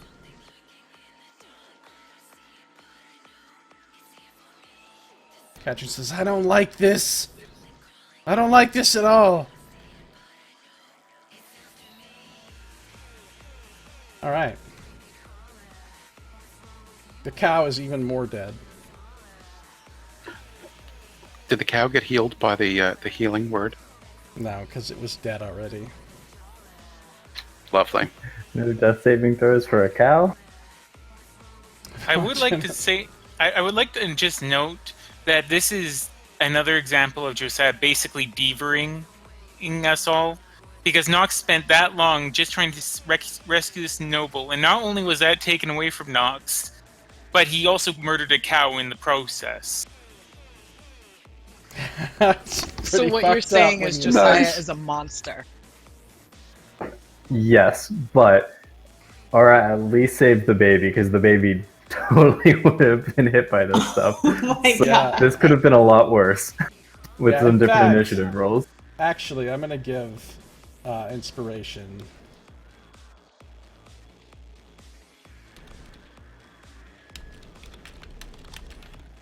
Inspiration, so you guys are back up to 8 for running out there and saving the baby. First thing. So, great. It just screams everybody is being racked with torment. I've taken all the damage off, or whatever, so we're ready to go to the next thing, which is Katryn's turn. She's down to 64 hit points. That's pretty low for her. It's like half. Alright. Still more than I have at my maximum. She says, "Fuck! I might as well try this thing!" She throws her dagger down and she pulls out the silvered rapier that Roscoe gave her. And she tries to stab the creature with it. With flanking. It's the same plus to hit as the dagger, so I just rolled that. So she pierces it neatly in where would be the base of its spine if it was a living creature. And the shining silvery blade pokes out through the front, and a little bit of the evil energy dissipates. Says, "Ha! I think I did something to it this time." So, looks like silver works. Midge's turn. Okay, what am I right now? I'm a polar bear. You're a polar bear, Do yeah. polar bears have silver claws? No, but all my attacks are magical. Ah, Yeah. that works. That's pretty So nice. if we are in flanking formation, I get multi-attack with polar bear. So this is my bite.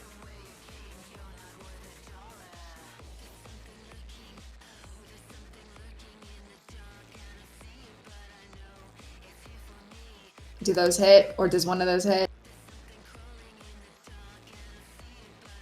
Oh yeah.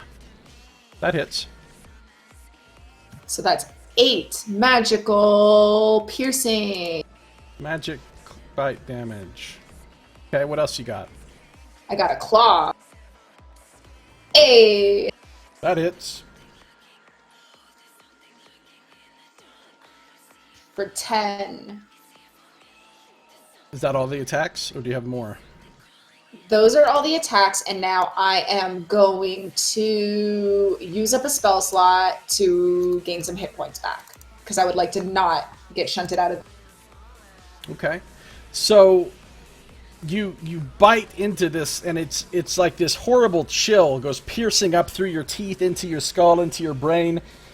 It doesn't harm you, but it's very uncomfortable, and you claw through, and your claw feels all cold and almost a little bit withered. But you did tear away a little bit of its dark magical essence, so it's getting weaker. Oh, and I'm gonna, if I have to take an attack of opportunity for this, that's fine. But I'm gonna move around from wherever I was to get to the correct side of Roscoe for whatever it is he was gonna do. All right, you don't have to take an opportunity attack for that.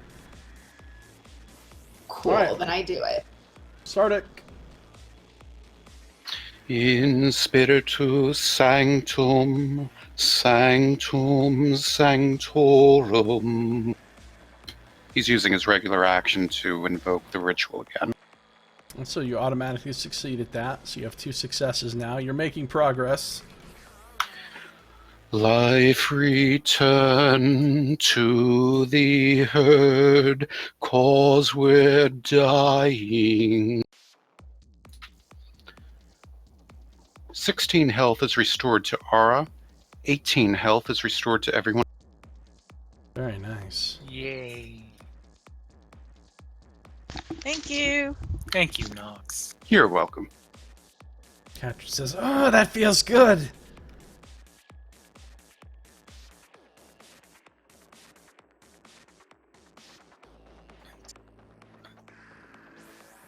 All right, so you did some healing, and you continued with the ritual to cleanse the spirit.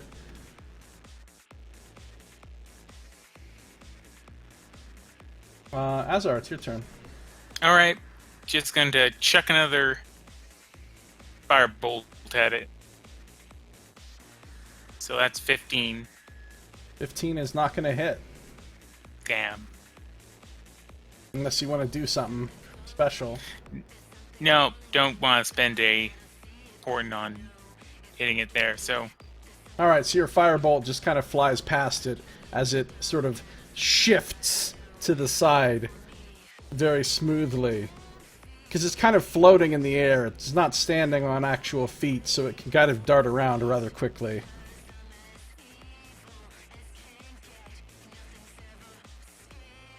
Anything else? Nope, that's all I can do.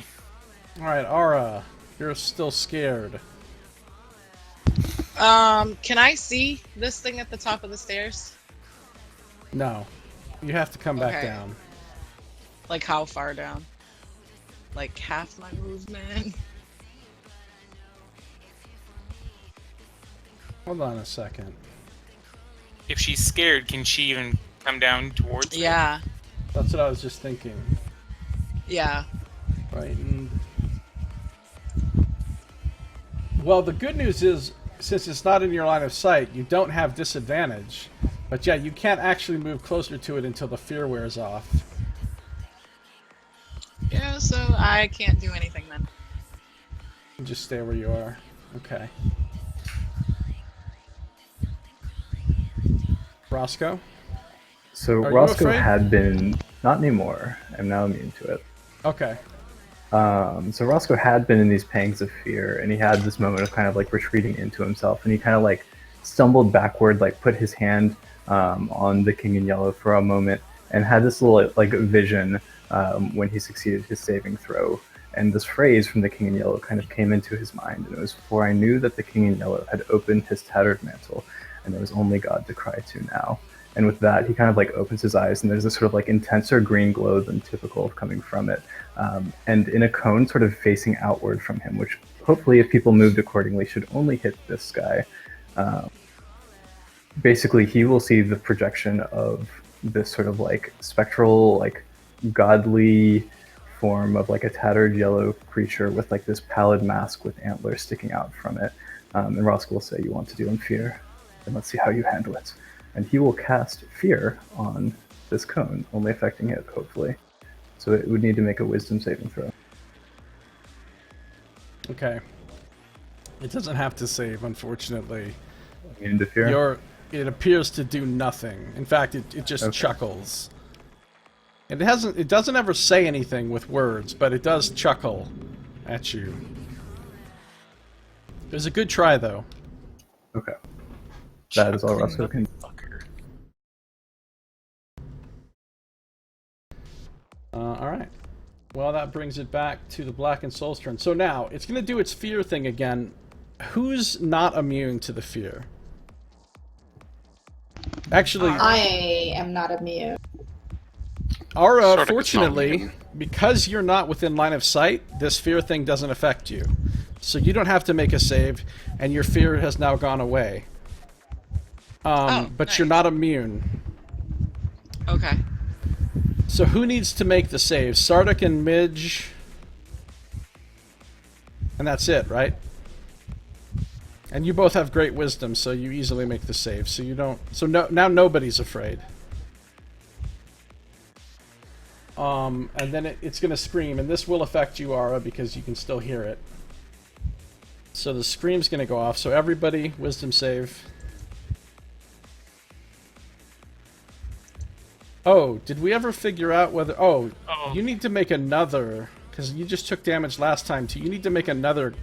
Now you need to make two, actually, Sardick. Concentration. Oh, that's right. Okay. I'm still like one behind. Okay. Alright, you're fine. Okay.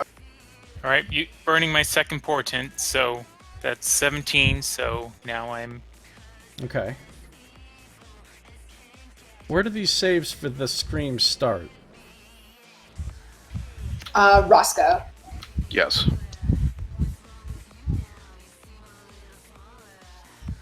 Alright, Roscoe saves, Ara saves, Sardick saves, Midge saves, Azar saves with the portent, Katrin fails. So...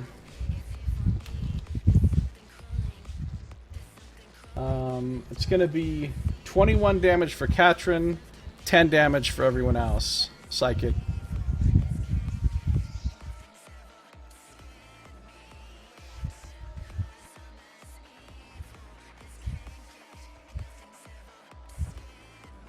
Sorry, how much was that? Just 10 for you.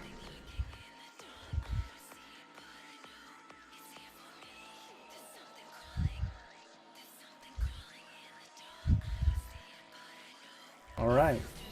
It's Katrin's turn.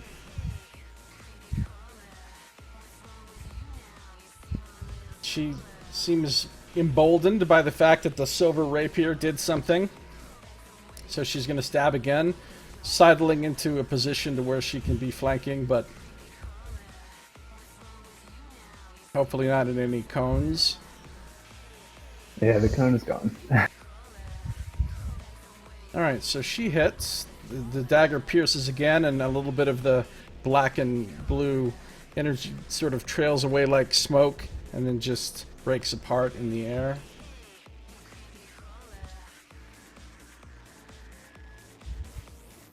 And that's all she's gonna do. Like, yeah! Got you! I think we're doing it! Just a little bit more, she says. Alright, Midge, what do you got? I'm gonna mind blast everyone and be like, yeah, we're totally doing it. Still not quite sure what this thing is. And then I'm gonna bite it and claw it. Okay. You can still have flanking for these. I don't think either of those hit though. The bite does miss.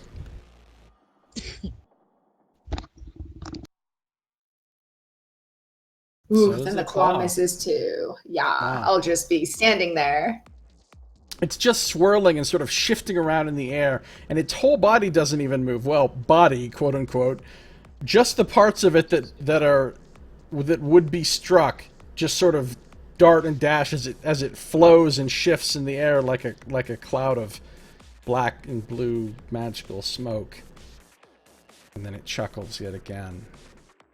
You feel a scratching sensation on the inside of your bones. You doing anything else? No, that is it. Alright, Sardick, it's back to you. Let in the light of your bright shadow. He's again using his standard action to ritualize. Alright, another success. You feel like you're more than halfway to cleansing this soul now. The holy herd bear witness. Bolster us all. 15 life to Aura, 18 life to everyone else. Which is a mass healing word battery. Mm-hmm. 18 to everyone else? Yes. That's amazing that you can just pump out heals like that to the whole party as a bonus action. That's awesome.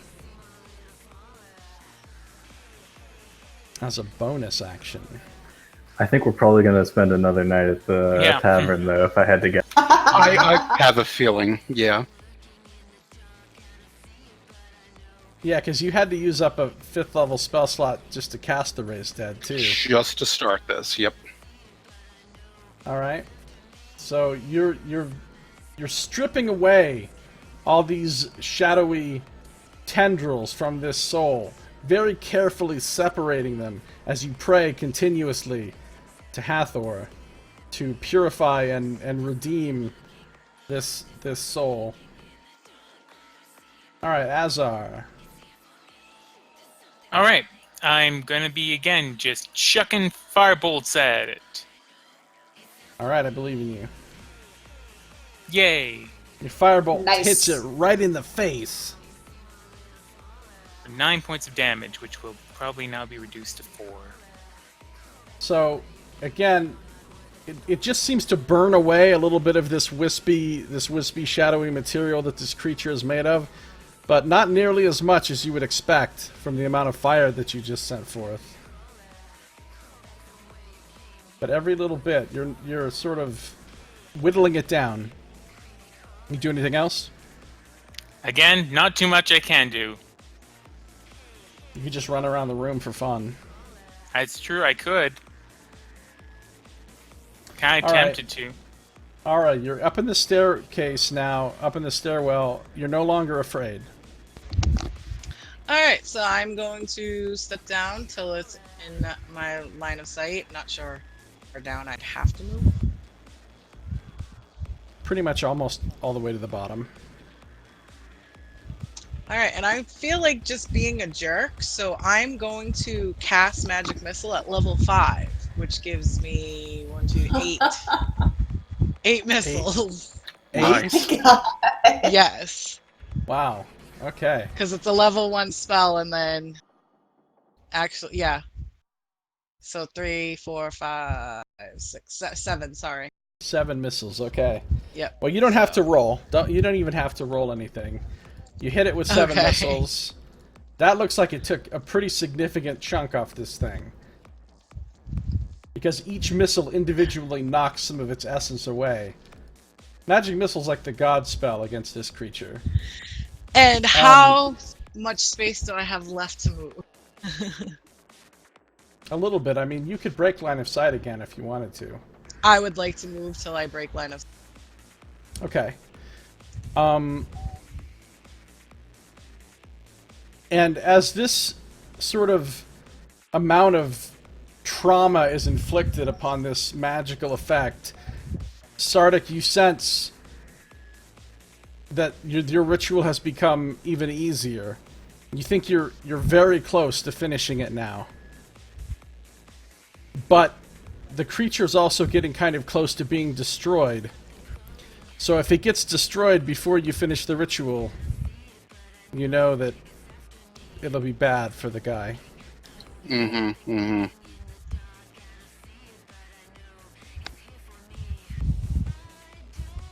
So, Roscoe, what are you going to do? Do the rest of us know this, or is the rest of us kind of just fighting it as Sardick? Yeah, you don't really know. I mean, it depends on what Sardick says. Okay, well, for lack of other things to do, Roscoe has the Edge of the Mage Slayer still, so I'll make an attack with that.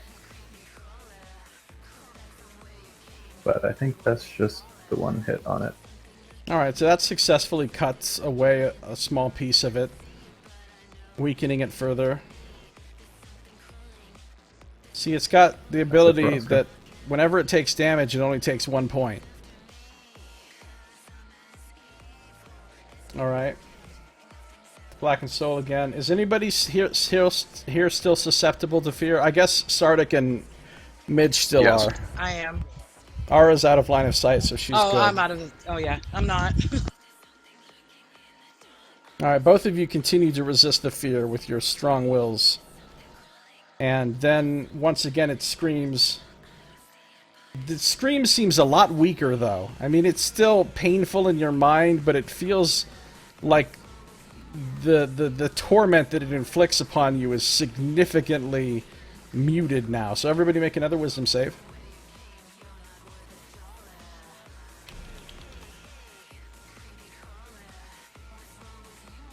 Will, I would Oh. help you out there if I could. Nah, I think it's okay. Alright, Ara's good. Sardick actually failed. Azar's good. Midge is good. Roscoe actually failed, and so did Katrin. So Sardick, Roscoe, and Katrin take 9 psychic damage.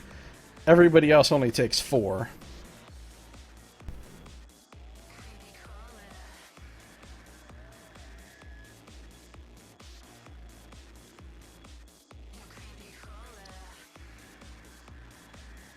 And it's no longer chuckling. Doesn't seem as amused anymore. Even the brightness of its bright, burning blue eyes is fading now. All fun and games until the darkness is stripped away.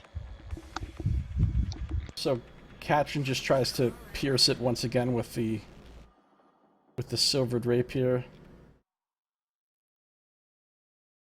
But even taking advantage of flanking, she's unable to connect as it executes another swirling, sort of shifting dodge out of the way. Midge? Yes. Seeing that this entity seems to be finally taking something from all of us, kind of wailing on it, I'm gonna keep on biting and clawing.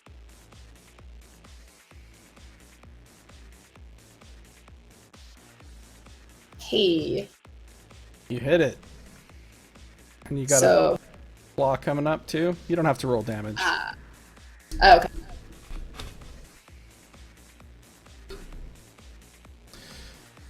So once again, you feel this horrible sort of painful chill because you're actually attacking it with your own flesh, basically. But it's not as bad as before, and you tear away more of it. And now it appears to be almost flickering, as it's clearly dying and close to fading out of existence entirely. Do anything else? No, that's it. Do I need to roll damage or no? No, you don't need to. Okay, then as the polar bear, I just kind of look plaintively over at Nox, kind of like, ugh, make it stop, make this go away. All right, Sardick. You feel the completion of the ritual within your grasp. Oh, and you don't lose concentration. Mm-hmm. As we bear witness for your departure to the afterlife, may the Mother have mercy upon your soul. So he's ritualizing. All right. You complete the ritual.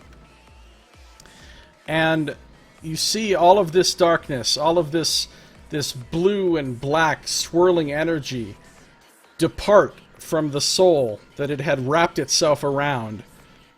And it begins to simply dissipate, fading away, until it leaves behind only one of the burning blue eyes, which shrinks down to a tiny sphere about the size of a marble, which is just floating a millimeter off of the floor.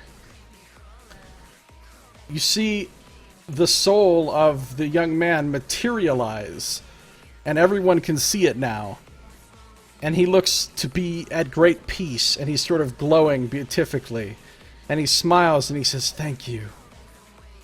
Thank you for setting me free." And then slowly he ascends up through the ceiling in a column of light.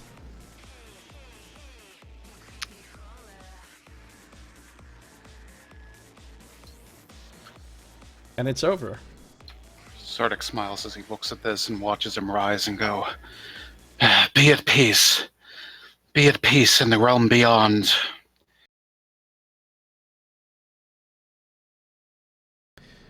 You have succeeded in cleansing his soul.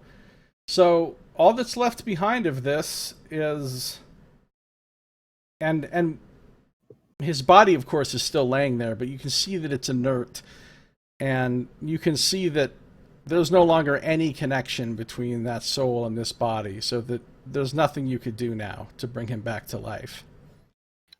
Sardick searches for any remnants of divine butter. There are no remnants. He Beaver. desperately looks for remnants of divine butter to slather upon the fallen cat. Ara's gonna come down. Will the little orb fit in vials like the other orbs did? Yeah. Are you gonna... She's gonna capture it in a vial. Alright, make a Arcana check. And actually, anybody else who's trained in Arcana can make one as well. As you just saw it laying there. Ooh, yay. Okay. Ara and Roscoe, you're not quite sure what this thing is or represents, but Azar, as she starts to collect it into a vial, and you see the way it sort of burns and and whorls in the air. You understand what it is. You remember learning about such things. By the way, just so we're clear, Azar has never laid eyes on the things you guys got from the air elementals, right? I don't think he ever has even seen them. He was there. was there. That was right after Yeah. Helithgark, so he got out of Yeah. the pit, followed us with the eye, and we went into the air elemental. Yeah, because Oh, Ara kind of looked at him cross-eyed when he was like, "I'll let her hold for now." Are you sure Azar was there for the I He was there. air elementals? Yeah, I because was. right after that's when we went up to the portal. Yeah, because his line was, "I'll let her hold them for now." Hmm. Okay. Yeah, so just so you guys know, you can actually make, like, if you want to examine something like that, because all of you made rolls at the time and didn't succeed, you can always try to re-examine those things, over a little more time and see if you can get any information. But anyway, Azar, with this moat, you...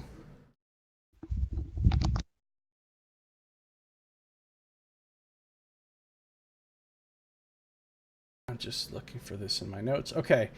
You know that it's a moat of torment. It is not a magic item as such.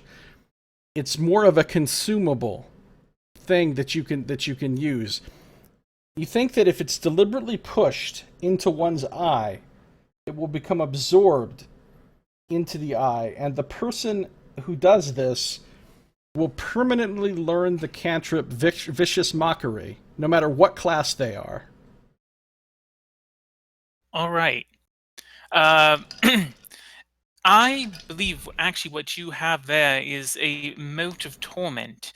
It's a sort of remnant of magical energies left behind. It's not quite an stab magical object, however, but it can impart magical wisdom unto whoever it enters the eye of. Specifically, it can train one in the use of the spell Vicious Mockery. It kind of resembled that of the elements that we killed before. Do you think those elements? Well, can I see? Now that you've seen this, you think those things from the elementals seemed very similar. They could bear another look. All right. I will Roscoe examine them. Yeah, pull them out. So you're going to pull those out of the bag I'm of holding. holding on. All of Oh, you I thought I was Arcana still people holding can them. roll. Oh, I have to roll again? Okay. Yeah. As they're doing this, Sardick would like to gently repose the cow before the minute is up. I would just like to point out, just real quickly, they're not in the bag of Ara. Okay. Okay. Oh, Ara actually has them. I'll say, so do you Yeah. pull them out? I would pull them out, yeah, just because someone mentioned it. So I just wanted to mention that so that there was no confusion on actually. Yeah, I'll write that they're on you. All right. So, Azar, you realize that these are of a similar type of thing to the Mote of Torment, but you can't quite remember exactly how these would operate. But Roscoe and Ara, now that this has been explained to you by Azar, you realize you know what these are. They're called, each of them is called a Mote of the Winds. And if you take it and deliberately inhale it into your lungs, it will permanently teach you the cantrip Gust, no matter what class you are. We have 2 of those, correct? Yeah. Yes.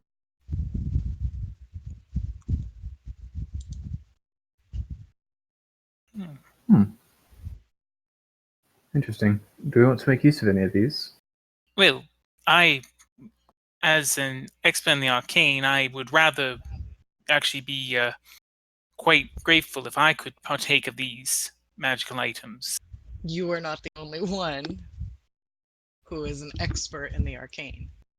True. But I also don't have the same, especially without my spellbook, the same range as of right now. Ara whispers, well, you question. should have thought about that during character creation. Katrin we says, get I this don't in- want to mess around with any magic stuff, so keep those things away from me. She's Do we kind get of this coming in- back down from her rage. So, do we get the sense they could be used for crafting at all, or is it like pretty specifically just?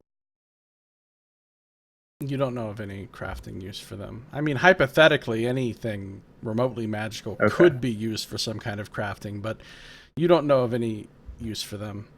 Okay.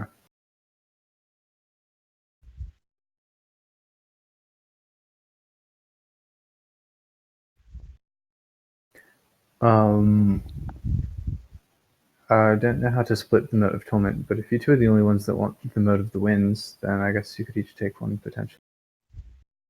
But... I mean, I don't care. Like, I have enough spells that are pretty dang to be okay with that. It'd be nice to learn new spells. I would like to partake of these, however. The route to power takes many turns, and this, I believe, is just one more of them. Katrin says, well, knowledge if is there's 3 of power. them, maybe one should go to 3 different people. Not me, though. I agree. Maybe we should wait till Midge can actually speak to decide what to do with them.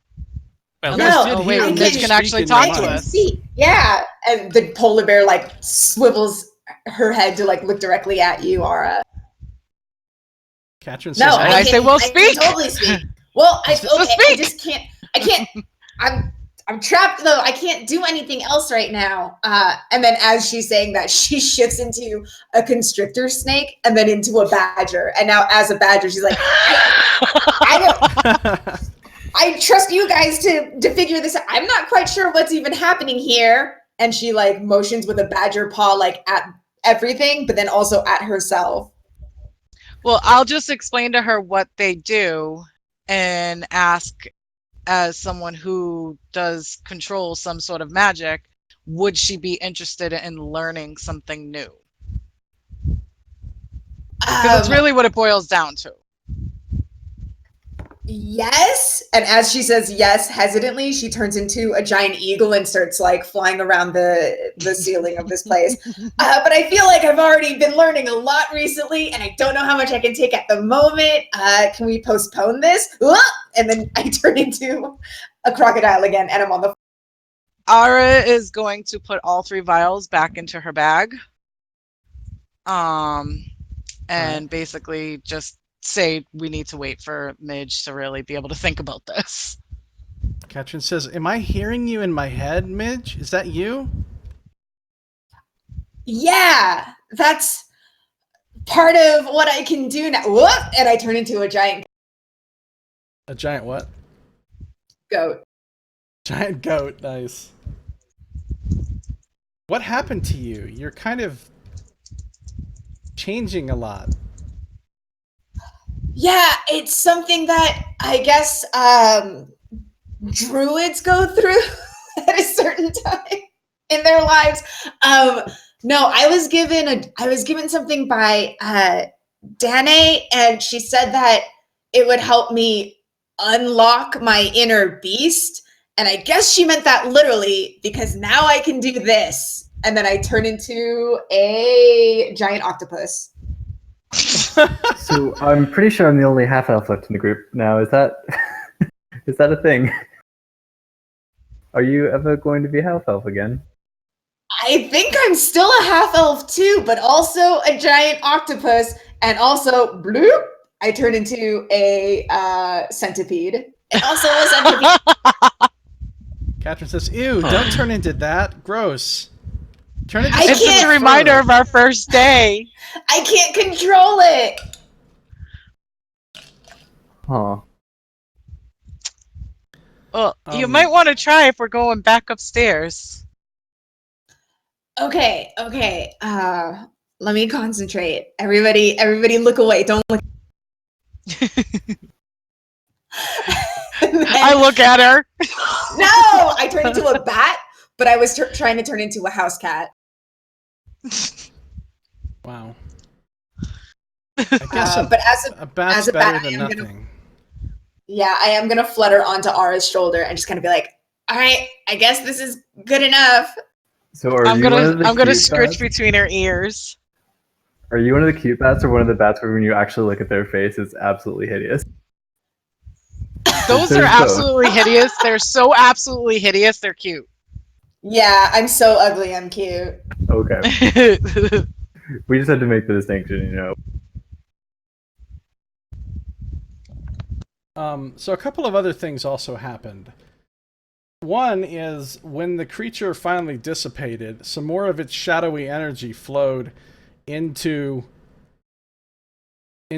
your book, Will, and when that happened, you saw, because you can see Nevermore even when he's invisible, right? Technically, no. I'm aware of him at all times. Technically, his invisibility would be something that Roscoe couldn't see. Well, you sense that this energy went to where Nevermore was, and now he's on your shoulder? Yes. Now that he's on your shoulder, it feels like he's exuding this energy that's actually passing into your body as well, and you feel more like protected. So from now on, Nevermore has resistance to necrotic damage. Okay. And whenever he's on your shoulder, so do you. Awesome. Sounds good to me. And then, of course, the other thing is the axe is laying there, now glowing with a radiant edge instead of the shadowy one that it had before. Are you going to pick it back up, Sardick? Yeah, after he's done casting Gentle Repose on the cow, not as a ritual, he'll go to the axe and noticing its radiance, and he'll go ahead and pick it up and examine. And the other thing is that instead of getting power ups to armor class or resistance to damage, my clothes have burst into flame. The other thing is, yeah, your clothes magically transform into man's clothes. No, that doesn't happen. Now you can write this down, Nox. The axe, which you might want to rename now, I'm not sure, no longer can do necrotic damage. Now it can do radiant damage instead, and if it does radiant damage, it gets +2 damage instead of +1. Okay, interesting.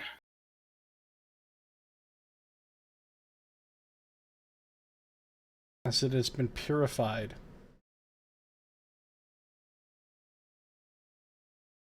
Which you can pretty much thank Azar for. Who, I don't know if somebody else worked on the axe Roscoe too. did Yeah, one. I believe Roscoe did. did too, yeah. So he kind of stole some of it, I guess.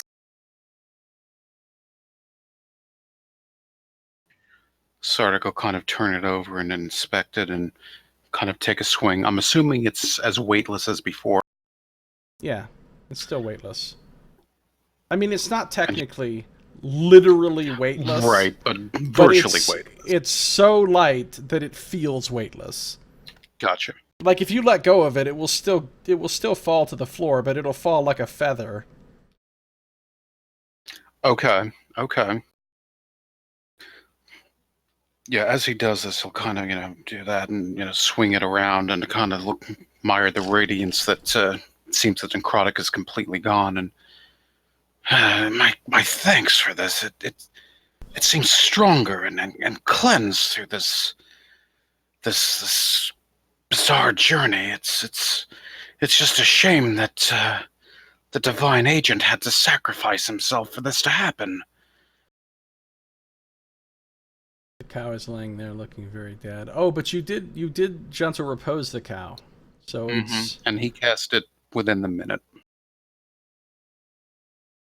So I would like to point out that we told Durnan that he was going to be one less body, and now he's one extra body. Yeah. Well, one of the bodies we can now put to like cremate or whatever the appropriate Waterdeepian body. Waterdeepian. Whatever is appropriate to that one. Alright, so what you're saying is they should animate dead. Got it. I guess there isn't a soul that would care anymore. Would that even be animate-deadable? Well, you're animating it, not really animating it with the soul of the person. You're just animating it with magic. No, that's true. Actually, it would be quite bizarre, but I wonder if Algar could possess this body now that it has no soul for it to go to.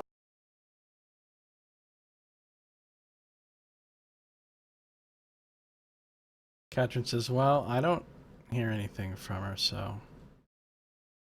But I doubt it. I've never seen her possess a dead body.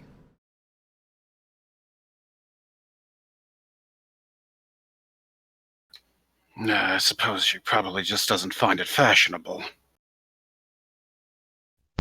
It probably needs a literal conscious, like, form for her to possess it. I suppose you might... I mean, otherwise she could have probably possessed her own body again and been herself. Or any of the number of goblins and hobgoblins that we've Encountered, killed along the way. Ooh, or the point. big boss elder. That could have been her. Oh, God. Thank God she can't do that then. As another effect of the soul being set free and purified and everything, you know that, Sardick, you know that the body of this nobleman is effectively gentle reposed now indefinitely. Like, it's not going to rot and it can't become undead. Ever. It could still be destroyed. You could still burn the body. But, yeah. Okay.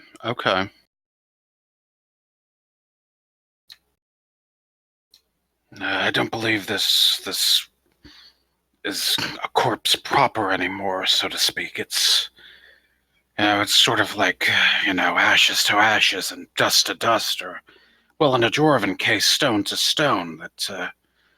It's like a broken vase that can't have water in it. Pretty much, and no amount of mending would fix that. But, well, it's as mended as it'll be, and it seems right. All right, now would be a great time to take a brief break. What do you guys think? Sure. Yeah. Perfect. Sure. All right, so I'll be back in a couple minutes. Stick around, stay tuned, no touch that dial. I will be right back in just 2 minutes. Hashtag super fast.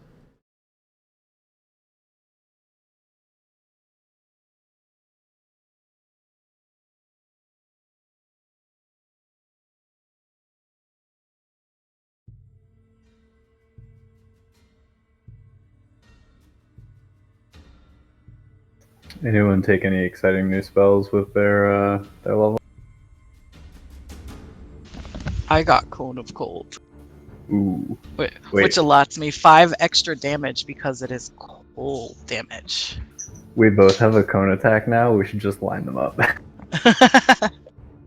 I actually have a couple that are cone attacks, I believe.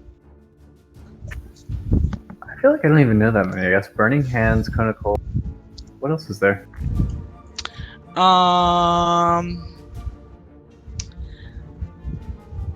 No, actually Burning Hands and Cone of Cold I think are the only 2 I have. Technically the that other is a ones- couple, so you didn't lie. Well, right. Well, the other one is that I was thinking was Ice Storm, but that actually is like a sphere. Oh, I see. Yeah, I think it's a pretty rare damage type. I think Cylinder might be the least used. Or not damage type, but area of effect type.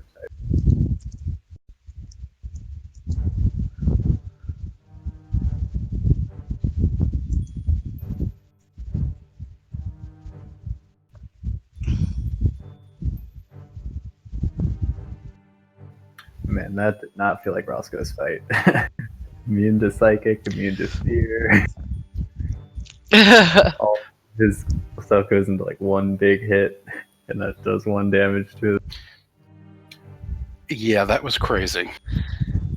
I liked having Magic Missile. Normally I'm like, I'll take it just as That a, was awesome. precaution. He was like, you have disadvantage. I was like, wrong. It's a strong spell, It's not like the most damage efficient spell, but it's still a strong spell. It's a spell that does something automatic. Like, I remember playing like 3.5 and like you still had to roll attacks for it, I believe.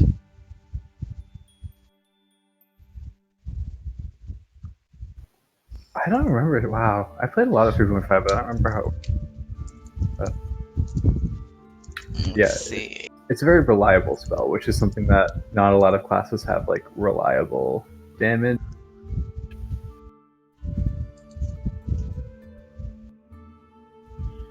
Moonbeam's actually a cylinder.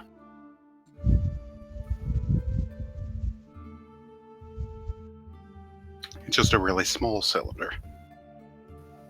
This is true.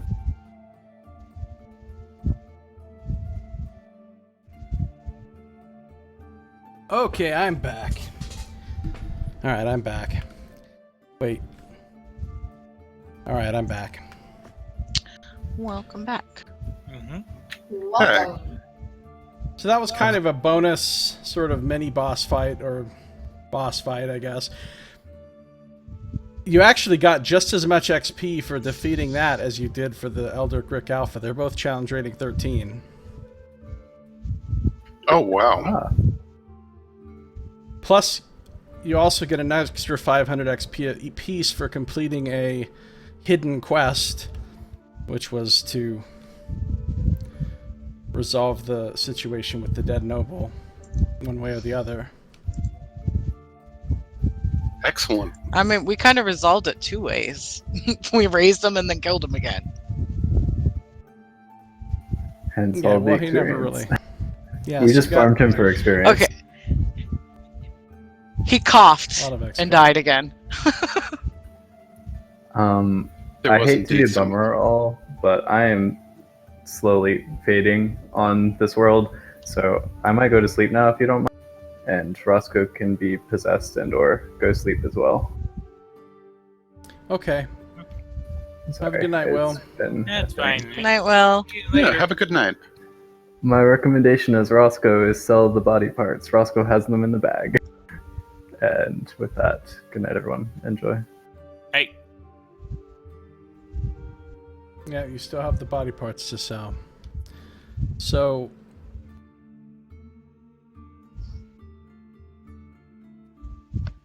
I was kind of thinking that that mode of torment was pretty much for Azar, because I didn't know you'd taken Firebolt, so I thought you still didn't have any cantrip for damage except for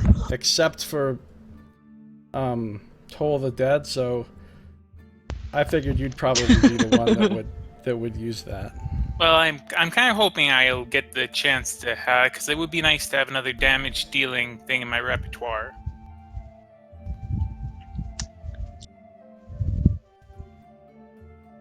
Whereas I really had no intent, no concept of who would use the air ones.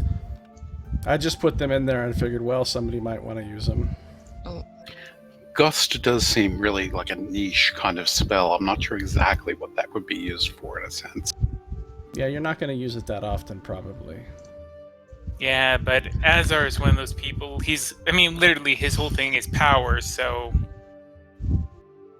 Yeah, learning extra free spells. You can't say no to that. That's Yeah. true.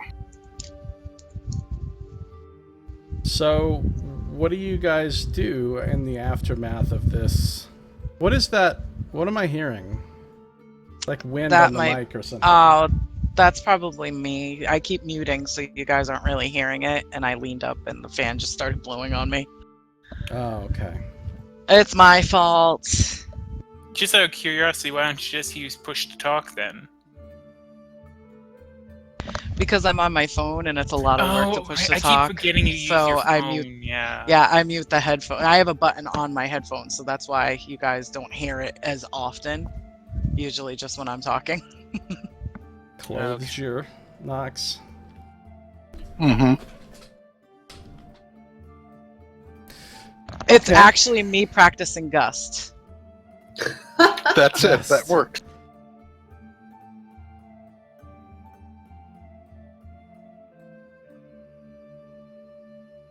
What now? Well, It sounded like people were a fan of possibly killing some time and then taking another rest in the Yawning Portal before heading back down, right? Because I know Sardick used a bunch of spells. Yeah, spells were used. Most people still have some damage. I mean, you could deal with the damage, but definitely spells were used. I think that it's probably best just to stay up here, at least until we figure out how long Midge's situation is gonna continue, because it seems like she doesn't really have much control. True. Wait, And so does we Midge all we actually- need is for her to turn into like a baby bird in the middle of a fight with, like, I don't know, Hallis 18 or... hobgoblins or whatever. Yeah. Does Midge actually know that it'll be like roughly 24 hours or so before this thing stops, or is she just like, I guess I'm like this forever? Dene Azar would told be- you it was temporary, but you don't know exactly how Okay. long it'll last. And she Azar would have said as much to the group, like, it should wear off eventually. Azar would be interested in studying this phenomenon.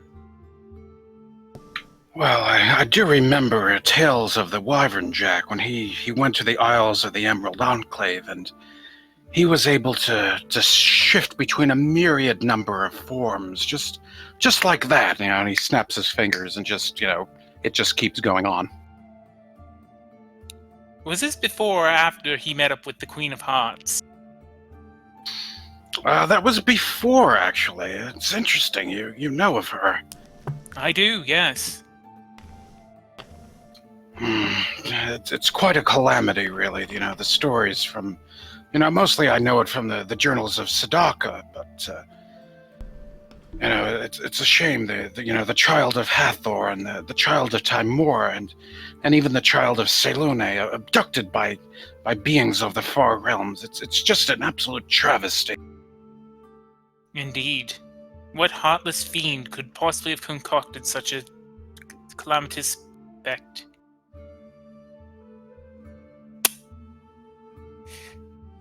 Just gonna let that one there for a second.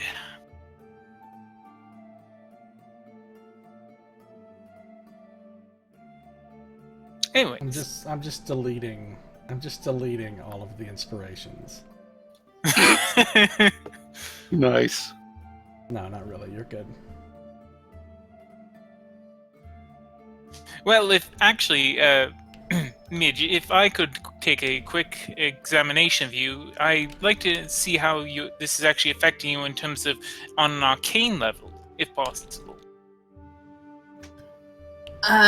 That's fine, but I don't know if this is an arcane thing. And as I say that, I go from being a bat to a giant seahorse on ours.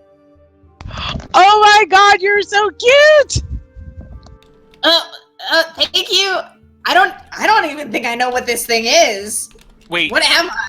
can she breathe as a giant seahorse out of water?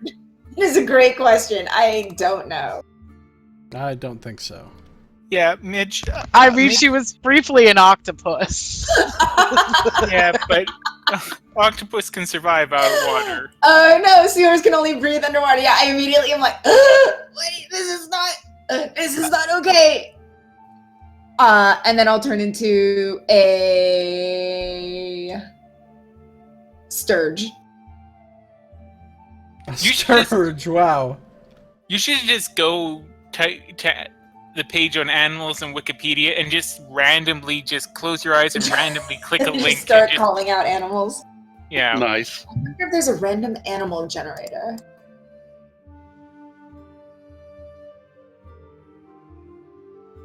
Oh, there we go. Got it. Excellent. All right, I'm now a guinea pig. Oh, the I would like take her off my shoulder and I'm just like, oh, you're so cute! Azar. And I'm waiting for her to make the whistling noise. Yes. I do. I now when I speak, there's a bit of that like, shh, like I can't do it, but that like whistling noise when I speak. You guys don't know this, but I absolutely adore guinea pigs. I used to have two myself, but they recently passed away. Oh, Yeah. 2 science projects? No, not to science Okay. projects. Okay. No. Wow. Fair question again, given the number of mice I go through. But no, they passed away. Well, Maya passed away a fair time ago. Mio was much more recent. I still miss the little ones, and especially that little bottom lip. It's like a little people lip. You're not going to get more? I don't know right now with the OCD and everything. It's I mean, eventually I think I will, but not right now. Okay. But anyways, yes, Azar will immediately be going to see the guinea pig because, oh my god, guinea pig.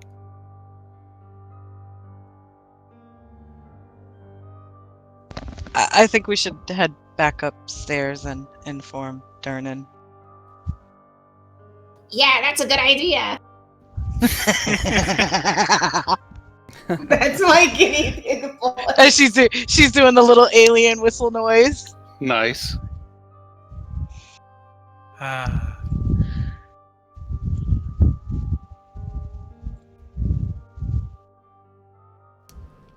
Katrin says, yeah, I mean, there's really no reason we should just keep hanging out in the cellar, right?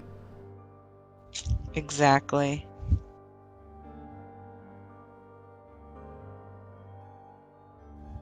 So she starts heading up. Yeah, I'd be line up to find the baby again.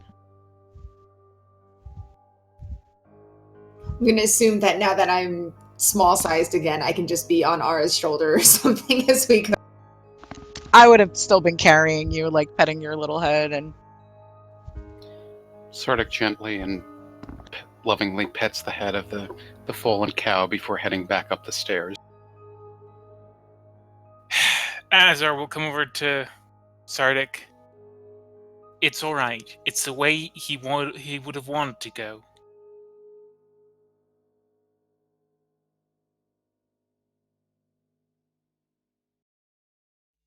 Yep. I know it was an intentional sacrifice. I mean, just imagine how much worse that would have been if it. But still, it's such a great loss. Katrin Don't says, worry. Oh, go ahead. Don't worry, Sardick. I have the feeling that you will encounter more cows in the future. And he just sort of muses over the use of the polymorph spell as he thinks that. So you guys go back up, and And if anyone's wondering what that link is, it's a picture of a guinea pig swimming, which is one of the most adorable things ever. Nice. you hear the Or bard not playing. Picture, video. Katrin says, you know they're going to eat it, right? I mean, they have a shortage of food. No, of course not. I mean, didn't you look at the menu? There's no beef on the menu at all. There's going to be now. I mean, there's a whole dead cow down there. That is the most antagonistic thing I've ever heard Katrin say. Well, okay, to be fair, and this is a guinea pig speaking, would the cow ultimately want that for its physical form, or would it not want that? Definitely not. I mean, to be fair, the human probably selfishly would say, no, people can starve before you eat me. You imbibe upon the dairy of the bovine species. You do not imbibe upon the beef. I mean, that's what caused the entire calamity in the first place. Oh, okay, gotcha. Katrin says, so, are you saying you'd be mad at me if I ate some? I would say that I could see why you and Valgara would have been a match for each other at that point. Ouch indeed. I'm gonna take Katrin aside. You do remember though that literally was Kellen, right? Yeah, but it's not anymore. I'm just saying, they're definitely gonna eat it. Unless, I mean, if we just leave and go back in the dungeon and we come back up here, that cow is not still going to be in one piece. Midge kind of like shakes her little guinea pig bottom in indignation and says, well, if they want some sort of sustenance, between Sardick and myself, after this weird spell wears off, we can provide them with food, contingent upon them not eating the cow in the basement. Okay. Maybe you can work something out. I'm sure we can. We can be very persuasive. And then I turn into a kangaroo. Ara falls, trapped underneath kangaroo. Ah, sorry, Ara. I'll hop off her. Azar is going to do an Arcana check just to see if he can glean anything from this strange transformation. All right, go ahead. 15. Well, you know it's got nothing to do with the arcane. That much you Awesome. can figure it out. All right, figured out. Has nothing to do with the arcane. Master Detective, thank you very much.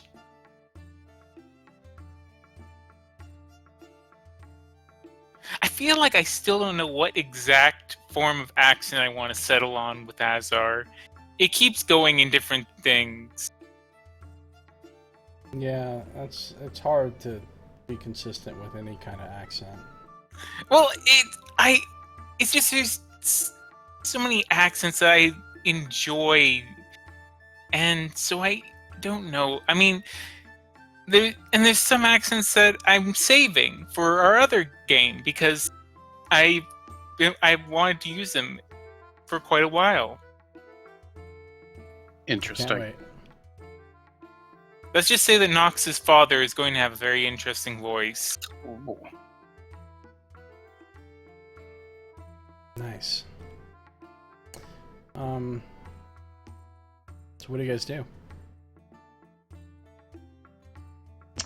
I go find Dernan and the baby, wherever the baby is transferred to.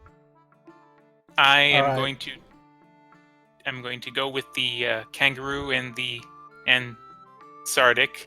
I was about to say and the Sardick to try and negotiate a do not eat the cow deal. Alright, so you see that Derna no longer has the baby. And sitting there at a table is Arlo Butterbarrel, cradling the baby and feeding him. Aww. Ah! It's a wee baby! Look at him eat! It's like he's got a bottomless stomach! As an adult, he did.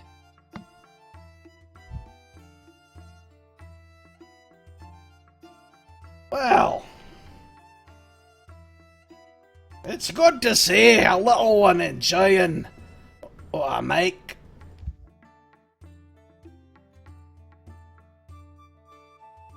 Thank you so much. Ah! Who said I was giving them back? Do you happen to have a brother who's in carpentry or some relative? I feel like I know this use from somewhere. Well, Arlo's a halfling, not a dwarf. It just has a very similar...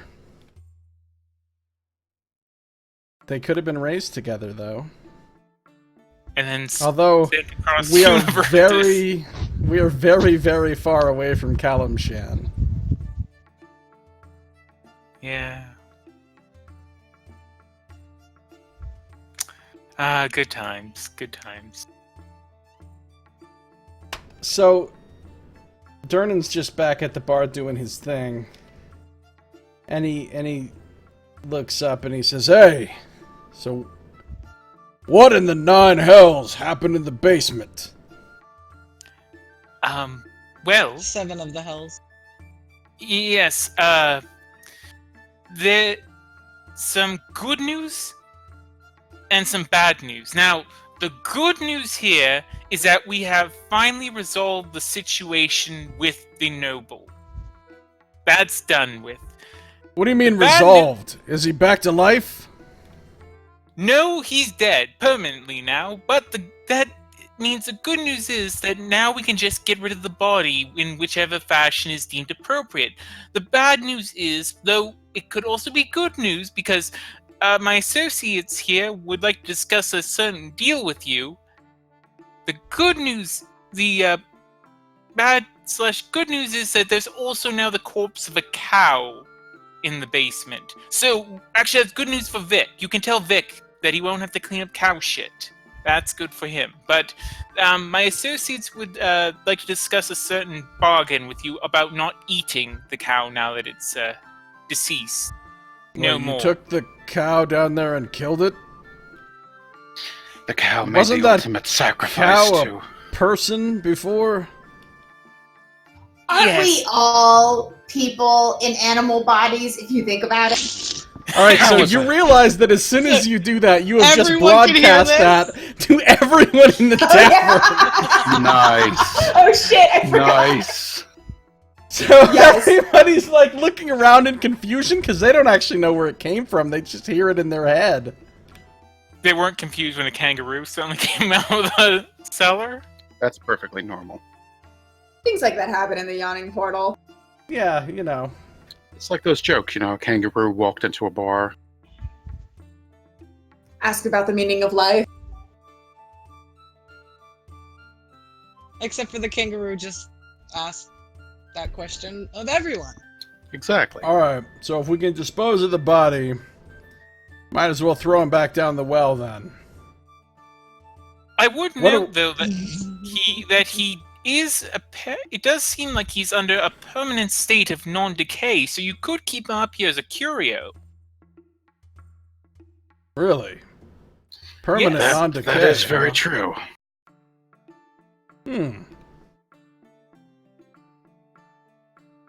Well, alright then. So are you giving this corpse over to me to do with as I wish? Well, I Sardick? mean, as long as there's nothing scandalous done to it, but, yes, exactly. I don't know. I don't want to piss off the Melshimbers that much. They'd You probably could put appreciate his body being given back to them once we get out of this damn ward. As long as he's not going to be stinking up the place or spreading disease or coming back as a zombie or anything. No, I'm pretty sure that that's, in fact, the least of what he can become right now. He's an ex-noble. No more. He has ceased to be. Shuffled off this mortal coil, eh? Exactly. Yeah. Okay, now what's this about the cow? What happened to the cow? Well, in order to purify the spirit of the noble and allow proper passing on to the great beyonds, the cow had to make the ultimate sacrifice in order to facilitate this. So you sacrificed the cow. Of its own free will, the Hathorian agent gave of itself to be able to foster this. He looks at you skeptically. Azar What, could is it just talk? Well, of course you could talk. I was communicating with it over there before. Dear God. Wow, the pun squad. Are there hidden major quest points? Maybe, boss?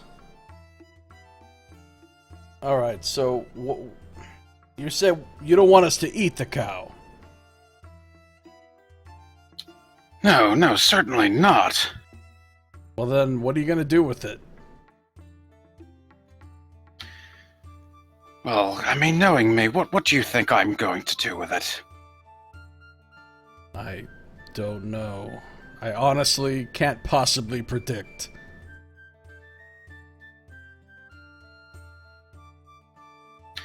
Well, I'm out of divine butter at the moment, but I'm sure I can get more somewhere.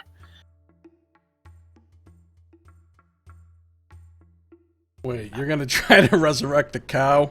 Really? Well, of course! You can't leave just such a divine agent there just simply dead in the... That's such an ignoble fate.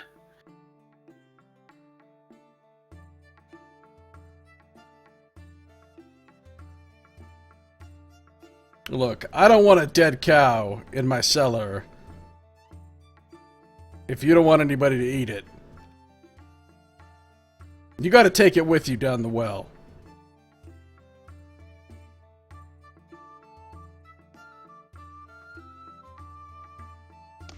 Sacrifice. It just, it seems to me that if we took it down the well, there's plenty of other things that will probably try and eat it. That's not my problem.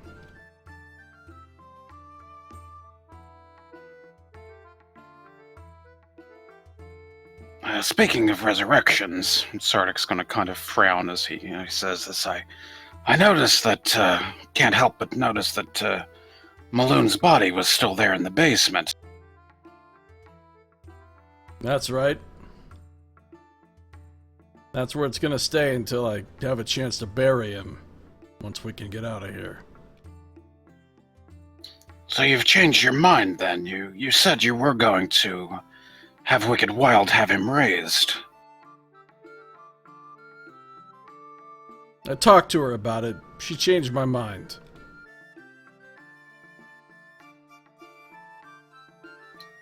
Sardick pinches the bridge of his nose.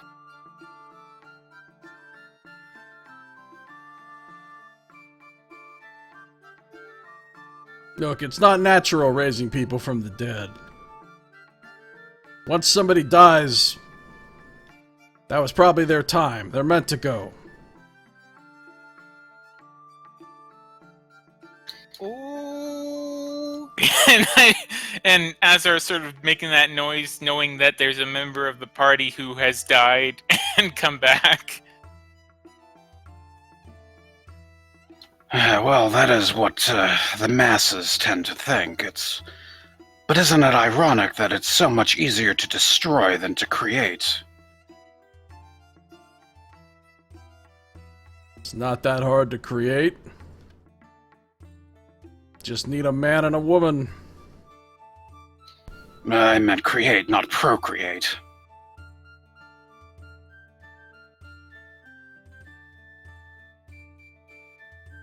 Maloon lived a good life.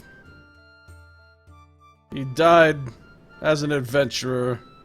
He was dead as soon as that thing took his mind, took his brain. So he's been dead for a while. I don't think he'd want to come back.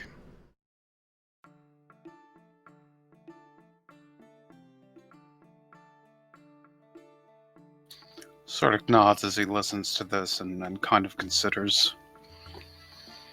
Well, it seems that you're set in your ways with this opinion.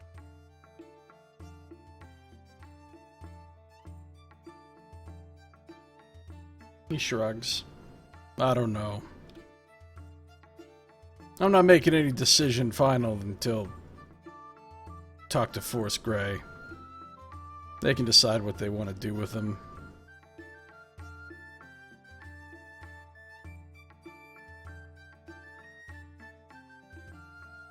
And if they don't have an opinion, then I'm just gonna bury him.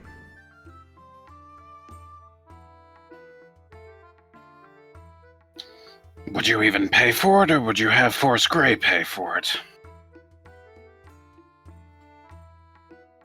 If I have to, I'll pay for it.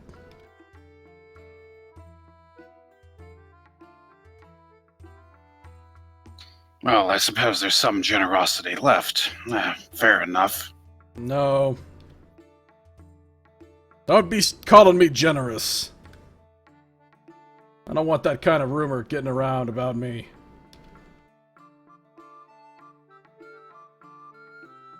Everybody knows the odds and takes their chances.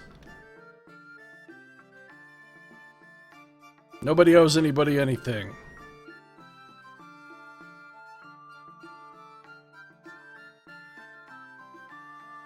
Now get that cow out of my cellar. Or I'm gonna give it to Arlo.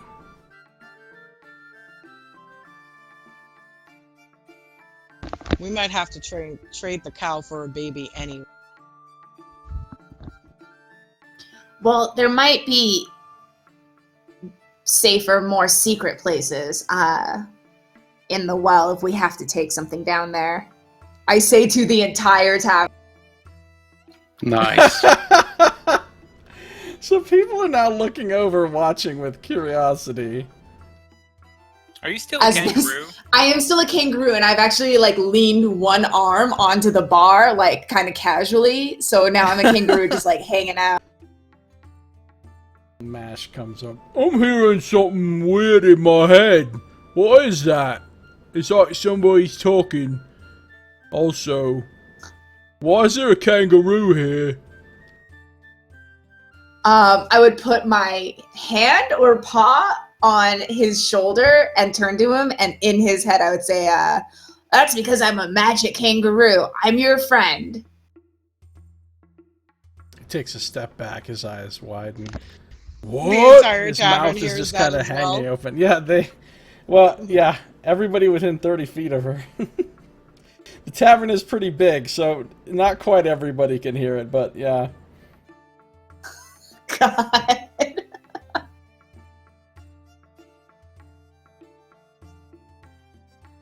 Midge, it might help if you stop talking for a while. Just might. Okay. Oops. Okay. I did it again. This half-orc. You've never spoken to this half-orc before, you've just seen her around in here. Her. She kind of yells out, "Whoa, can that magic kangaroo shut up?"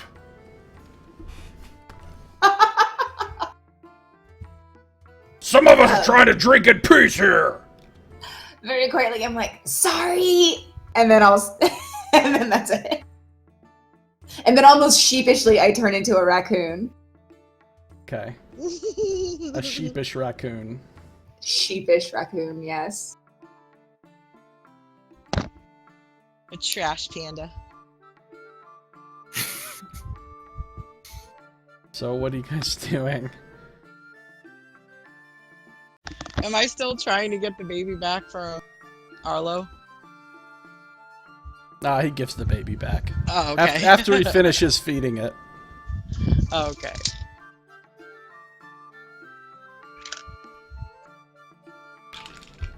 Ah, you take good care of that one. Well, I know you're having that one of them 3 look-alike drows. You're having them look after the baby, and that's fine, I guess. They are the same kind as you and the child, I suppose. And I'm too busy. I got too much cooking to do to look after them full time, as much as I'd like to. Well, if you would like to hang out with him and visit him, I will let them know that you can take him anytime. Ah!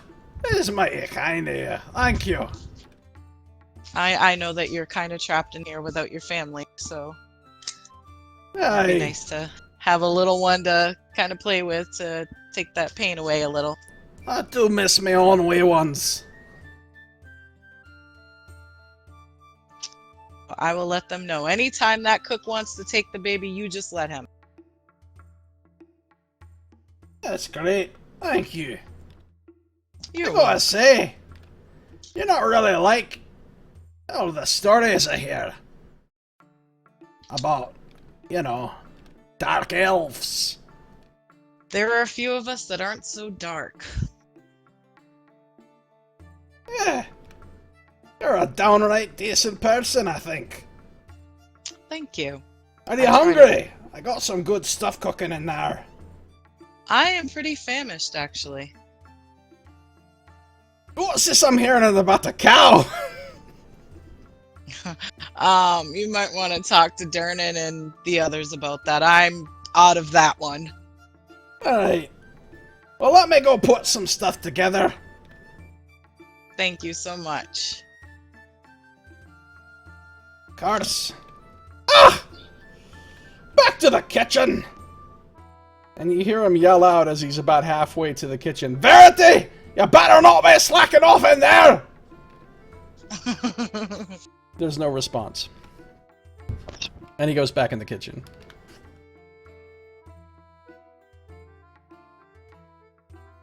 How the F do they know what a kangaroo is? What, you don't think they have fucking the Discovery Channel in Faerun?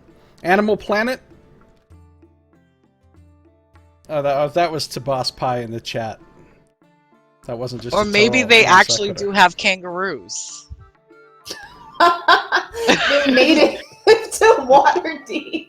Yeah, it's just kangaroos hopping through the streets here. What? Yeah.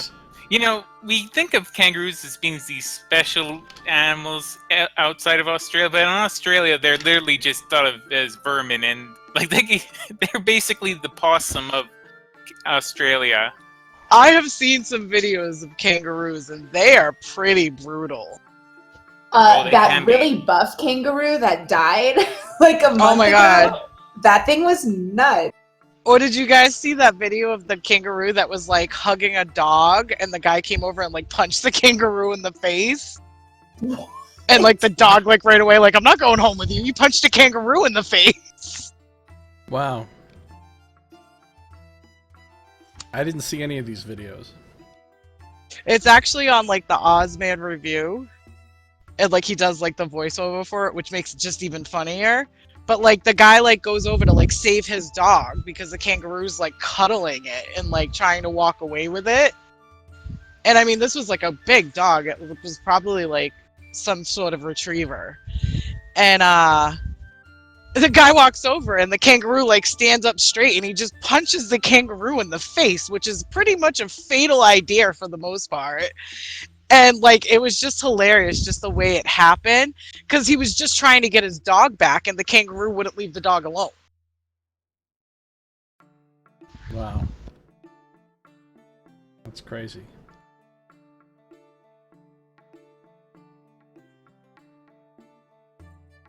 So, what are you doing? Sardick desperately consults the Malarican Chronicle. For what? Sardick goes down into the basement. Okay. Sardick prays to Hathor for deliverance of the cow back to its home realm. Do you have divine intervention now? No, but Sardick's using the book to summon a planar ally. Holy shit. So that's going to take 10 minutes. So...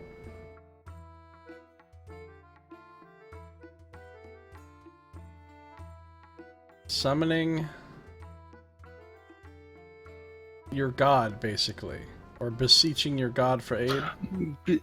Yep, he's essentially calling upon Hathor to send a divine agent to come and pick the fallen cow up and bring it back to basically, you know, the great secret bovine plains. I like how, once again, regardless of whether or not the deity is a good deity or an evil deity, lawful or chaotic, it still has a very precise amount it will charge you, because, you know, Saloon might be all about, you know, nice and happiness, and Lathander might be all, hey, renewal and all that, but you better be able to pay a motherfucker if you want their services. That's how churches are. God needs your money. Okay, hold on, I'm still reading this lengthy spell.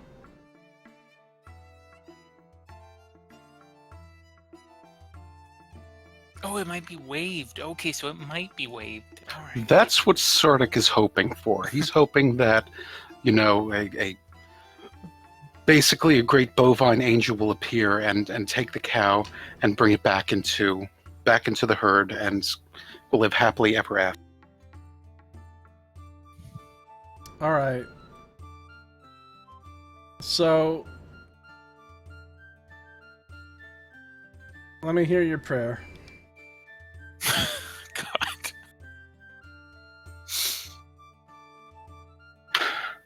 Oh, Mother, as you have sent your divine agent to me to help in the restoration of the noble, alas, it has fallen and sacrificed itself to bring peace unto the noble who has ascended into the afterlife. But I cannot help but attempt to beg for deliverance for this bovine agent.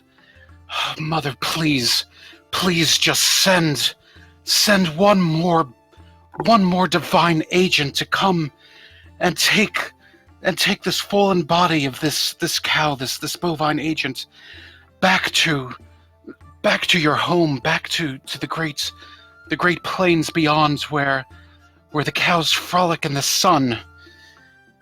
Just bring it home, Mother. Have someone come and take this poor fallen cow home.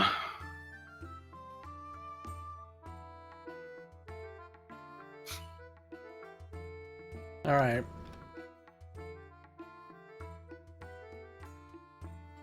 So, suddenly you are surrounded by a blinding light. And out of the light comes a form. The form of a humanoid cow standing on two hoofed legs. Oh, God. Sardick kneels before the divine agent.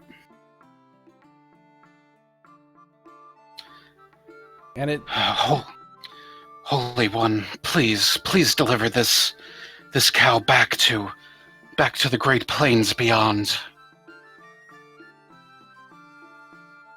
It releases a low, resonant moo, which you understand as though it were speech.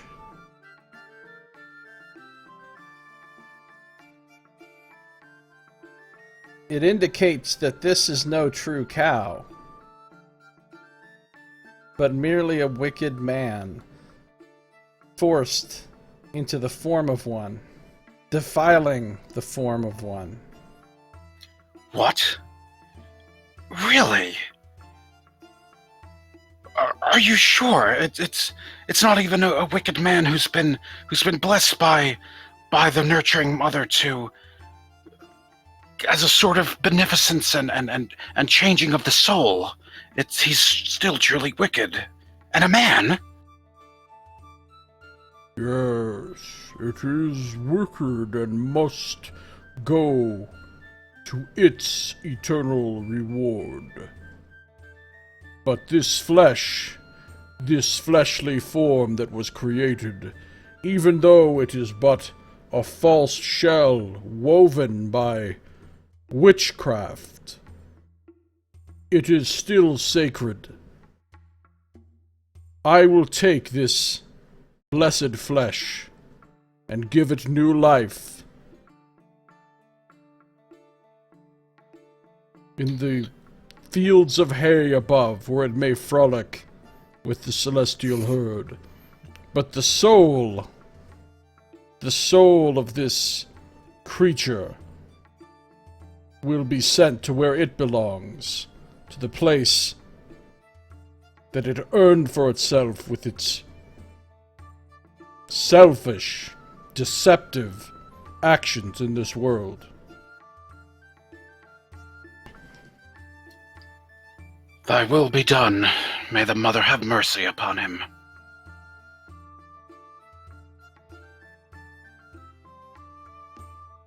There is a place where a fountain of milk can be found. It is beneath your feet. For this service, you will complete the following task. You will lead your friends to this milk and bade them drink.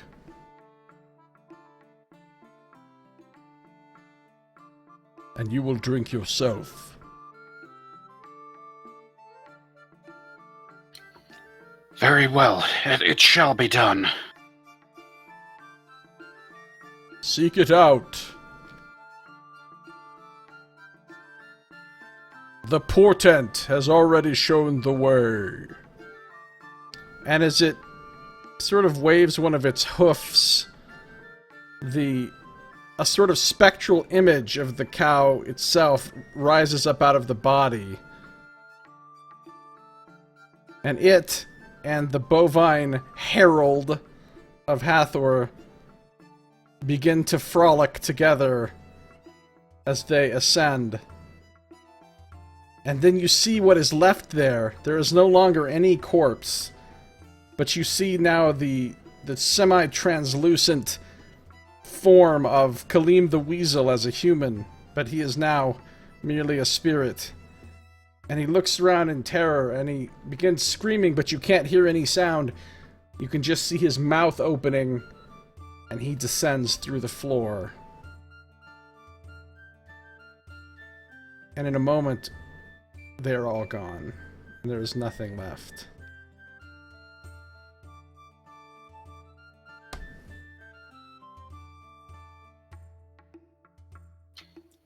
Sardick watches this tableau, and he kind of stands there for a few more minutes, sort of digesting everything and looking around him, and he sort of nods, taking it all in, but he feels a sort of sense of peace kind of take over him. You do.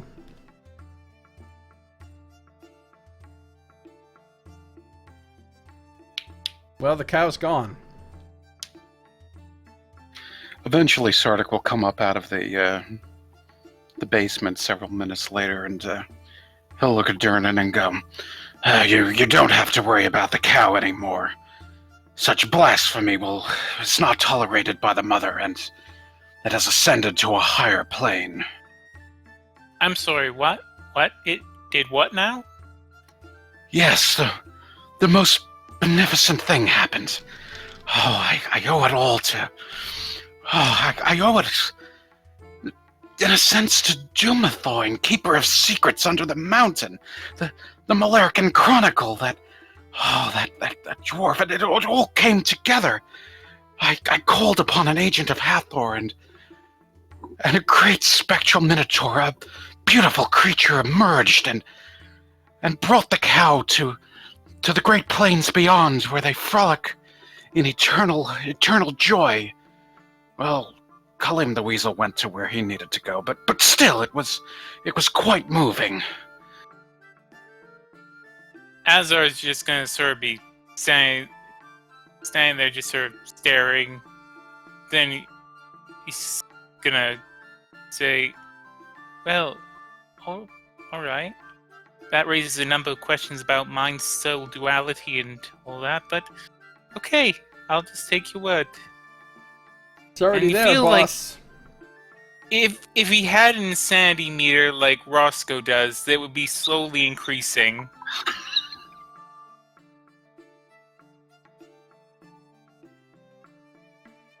Midge the raccoon just nods her head sagely. Like, it all makes sense. Nice.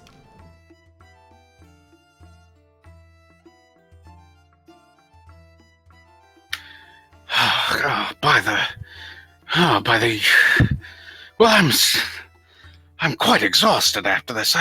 I could use a bit of mead. Maybe even a double.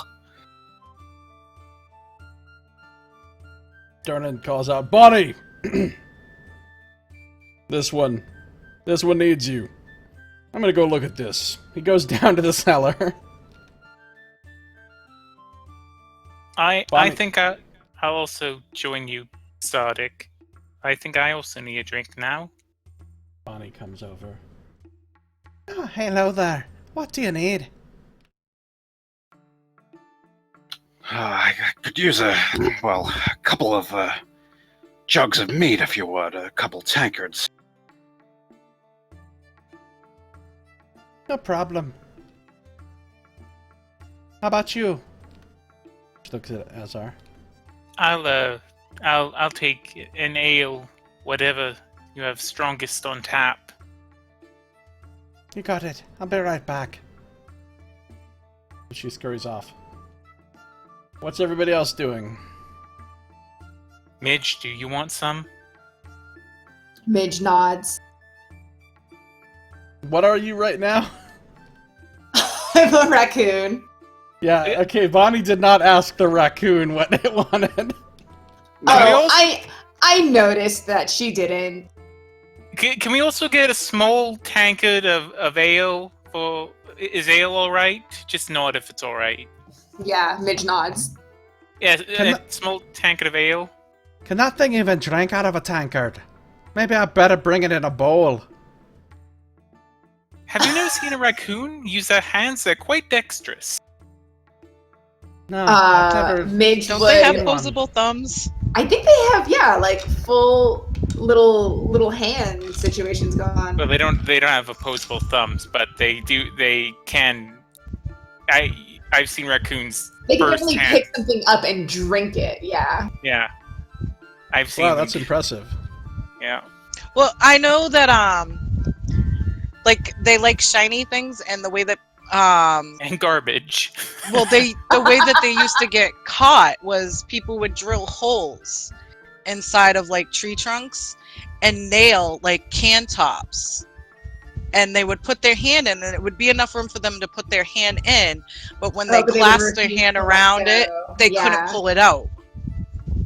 And I remember reading it in like a book. I think it was like Where the Red Fern Grows, where like they did that, and they always said that they had the closest thing to opposable thumb that an animal could have. Right. Okay. Nice. So...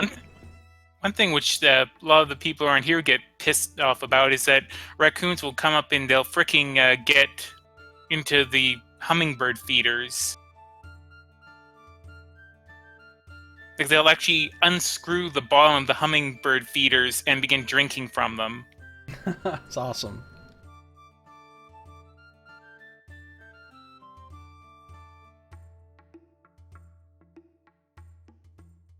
Nice, Tiff. I was just looking at the Discord. Alright, so what do you guys do now?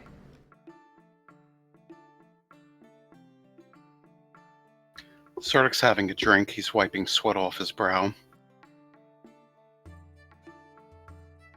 Arlo comes back out with a huge tray of food for Ara and for all your friends. Whatever, you can all eat. This is good stuff. Thank you so much. And I kind of wave everybody over. Katrin's just kind of been hovering about, and she just like immediately sits down and starts wolfing down food. Yeah, Sardick will go ahead and join and partake of some. As All our right. will. So. There's meats and soup and bread and cheese, even a little fruit.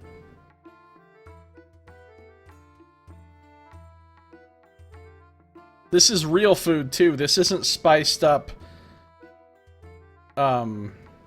cleric food. That's what he's been serving to most of the people.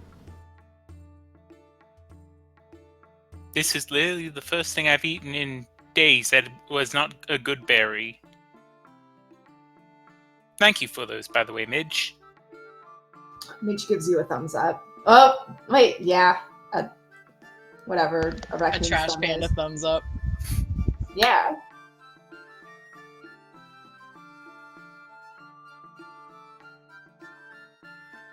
So you guys are eating. So Katrin says, this is really good. Are we gonna rest again? Is that what you guys wanted to do? Yes, I think that would be best. Oh, that sounded good. Yes, I'm quite exhausted over the day's activities, and I feel like we've just begun, but it feels like I've been over several mountains by now. Alright, executive decision. I'm doing away with the rule that says... Let me see, what does the rule say? Where the hell are the rules for resting? The one where you can only take one 8-hour rest per 24-hour period? Yeah, we're not going to do that. That's gone. You can take as many 8-hour rests as you want. So you don't have to, like, wait 16 hours or something before you can rest again. Okay.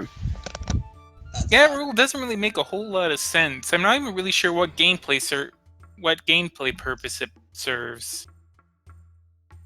I suppose it's supposed to be realistic, like, okay, you can only sleep so much before you're not able to sleep anymore, or whatever, but I don't see the point of it.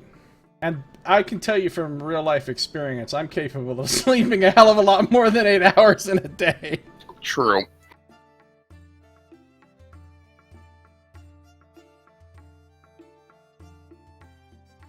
And even if you can't actually sleep the whole time, just, laying there resting is still refreshing compared to running around doing stuff, so...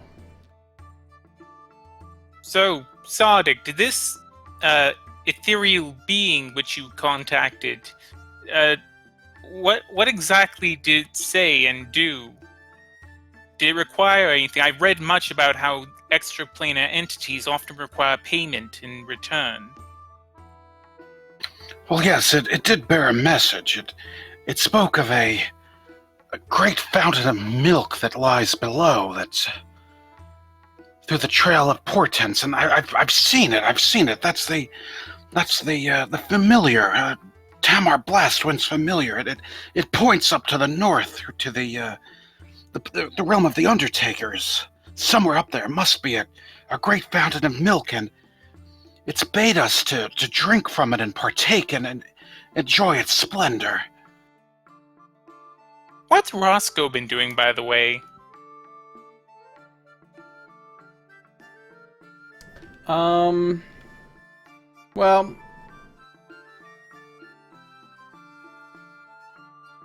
He got possessed and he wandered off to the back somewhere, and you guys haven't seen him. Okay.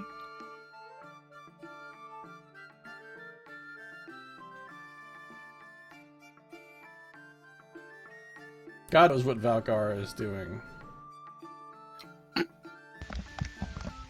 Soliciting prostitutes. Tisk.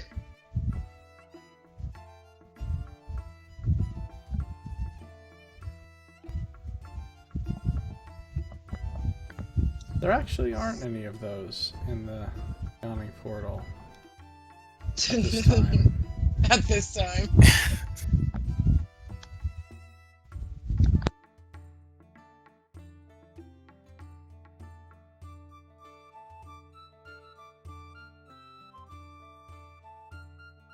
So, what else? What else do you guys want to do before you rest? Or, is anybody gonna go try to sell body parts? Well, I mean, Roscoe technically took the bag of body parts with him. We'll say he took the stuff out and deposited it on the table next to you before disappearing. Okay. Or he just left the whole bag of holding. Alright, what say we try and sell, and Azar will shake the bag of holding some of this. Before he gets up to go do that, Ara's gonna pull out 2 of the vials, one the blue orb and one of the wind orbs, and she's just gonna put it on the table. Azar. Oh, is this for me? Well, I think that given that you don't really have many spells, now that are damaging or anything like that. You're probably best to take this one, and I point to the blue one. And not exactly sure what this gust thing does, but I think it's worth a shot. And if Midge doesn't want the other one, I will take it. And you know, it's always nice to learn something new.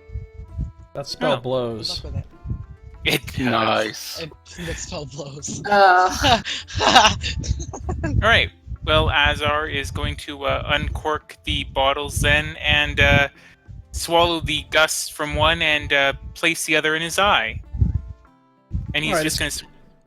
It's kind of go ahead. uncomfortable. Like you're kind of choking for a while, and when you put the one in your eye, you can't see out of that eye for a few minutes, and it sort of hurts a little bit, like as it's integrating into your body, and the magic is being absorbed into your actual flesh and into your mind.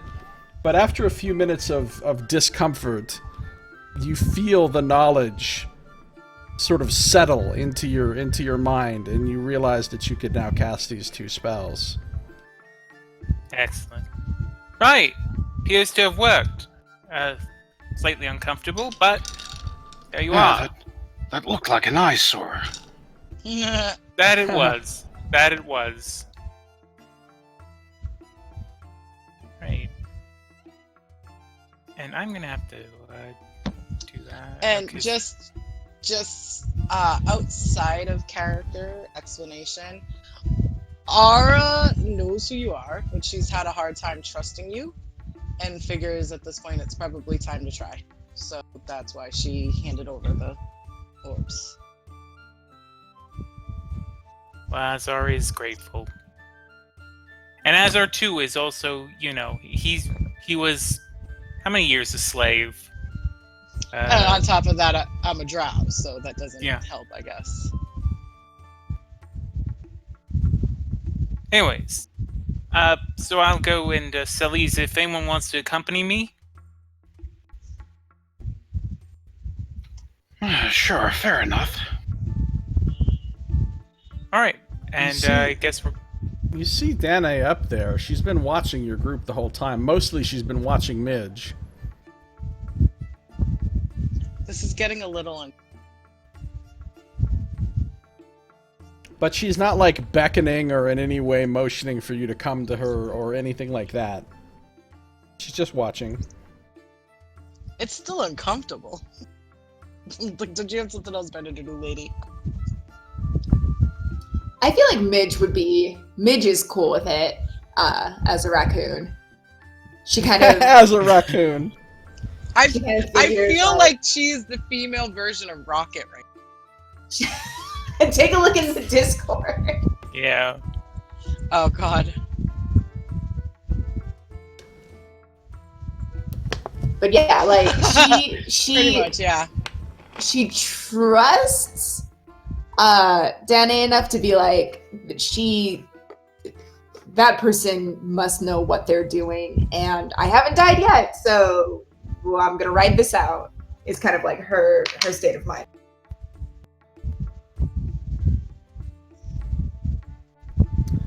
All right, who's going with Azar then? Sardick will go. I will stay unless Ara's going, and in which case I would just go. I mean Ara, unless Midge is going, and in which case I'll just go, just so I'm not sitting at the table and looking antisocial. Katrin sees no, people I think- getting up to go. Go ahead. I think Midge would stay at the table and probably just like be messing around with, I don't know, like a fork or something shiny on the table. Katrin says, I'll just stay here. More for me. And she just, like, continues eating an improbable amount of food for her, like, tiny body. Midge is like, I know this is just a fork, but I can't stop looking at it, and I can't stop touching it. Do you think? And you're broadcasting this to the Oh tavern. shit, that's right, damn it! So broadcasting this to the tavern, she's like, do you think Durnan will care if I take it? I think he will. And I look over at Durnan. Durnan's actually not in range because he's down in the cellar still. You're not sure what he's doing Oh, down there. okay. Oh, perfect. So Then, Durnan yeah, doesn't Midge hear just it. wraps her little claws around it and just like takes it. Mash hears you, and he's like, Dunnan doesn't like people taking silverware. Whoever said that? He hasn't pieced together the idea that the weird voice in his head is coming from you. He's looking around for a kangaroo at the moment.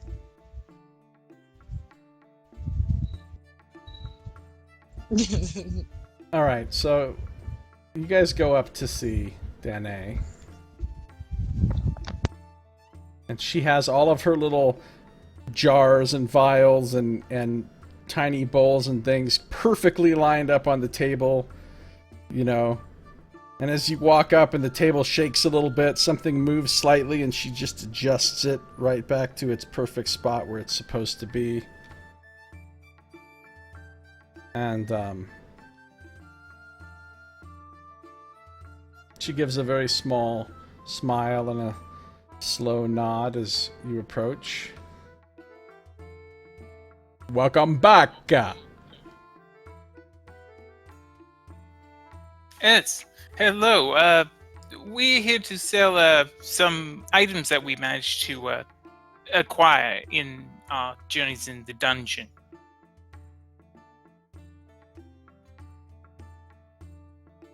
Specifically, we have a gas tongue, 2 ghoul gizzards, and 8 Grick vocal cords.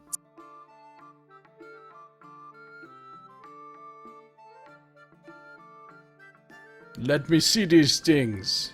So you use the codex, eh? Yes, a very fascinating work that. I told you it would be worth that. Very much so. It's to great effect.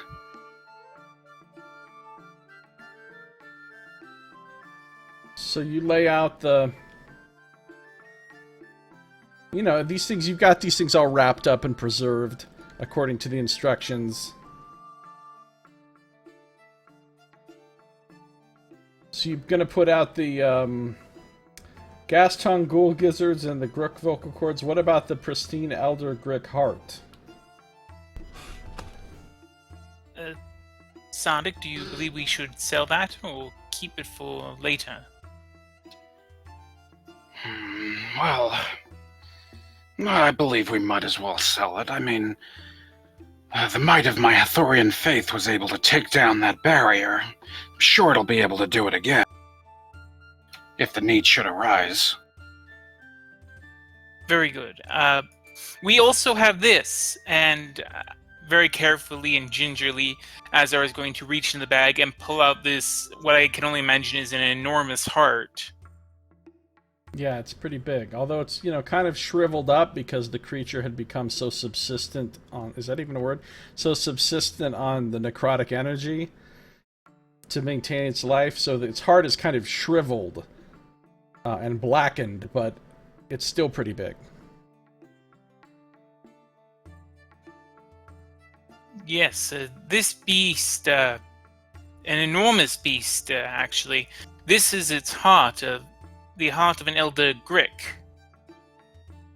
So she reaches for it as though to ignore the other things and kind of pushes the other things aside, but then she stops and like carefully sets each of the other items out in a perfect line, and then she returns to the Grick heart. She moves it directly in front of her, turns it a little bit, pushes it back slightly, and then peers forward to examine it. Now this is a treasure. This must have been a mighty beast indeed. How did you defeat that? Oh, let's just say that there was much wailing and gnashing of teeth involved. Teeth, huh? But these creatures don't have teeth. They just have beaks. Yes, Well, the other creature that was assisting us at the time had more than enough teeth to make up for that deficiency. She looks curious. Some creature helped you? What was it? Creature's perhaps not the correct word. You're familiar with the use of polymorph, are you not? She just nods. Yes, one of our companions was polymorphed, such that she was able to more than ably handle much of the beast's damage, though there was also a great deal of assistance on the part of our capable Cleric here, as well as our other spellcasters in our party. And he'll sort of motion his head down towards the others below. He nods again. It was quite a combined effort indeed. Very impressive. Very clever. Well, this is certainly something that I want. I will give you 500 gold dragons for this. For this heart.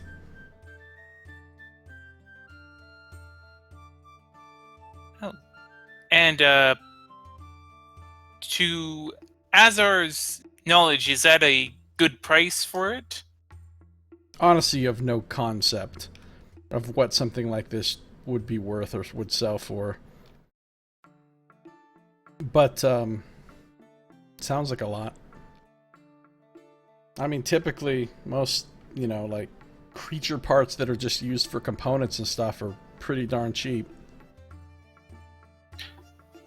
Sardick has the feeling generally that this is most likely a good price, but he'll kind of examine Danae and kind of wonder if he senses any sort of deception or anything to that effect in terms of pricing, but he doubts that's the case. Insight check. Oh.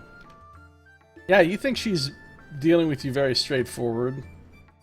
You think she thinks it's a good price.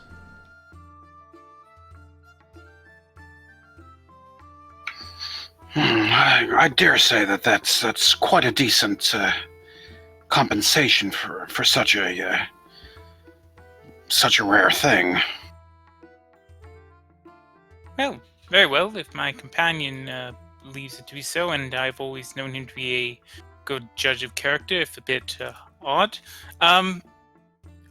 we will accept. Wonderful. So she pushes it over to the side. Moves a few other things into a neatly organized row so that she can make a space for it, so it fits neatly into all of her other stuff. And then she brings the brick vocal cords and the gizzards and the gas tongue over in front of her and looks each of them over fairly quickly. These all good too. You did nice job with the harvesting. Very nice. So she points at the brick vocal cords. 25 dragons each. The ghoul gizzards, 10 gold each. And the gas tongue, 30. Very good. Could you just quickly repeat those? Having to... The prices again? Total for everything is 750 gold. Okay.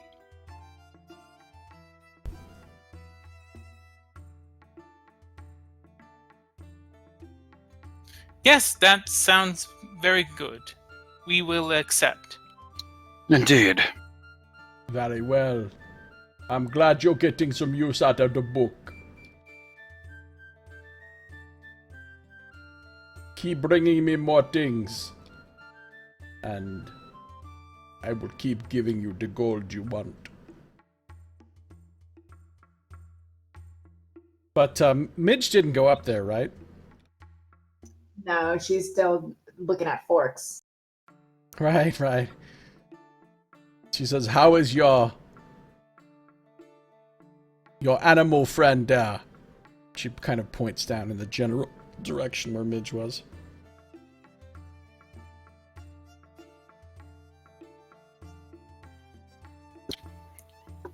Well, she seems to be having an interesting time of it. I reminded her of, an agent of my faith who had a similar sort of experience, but, was able to simply change his shape upon a whim, but, it seems like by and by she's sort of getting used to it.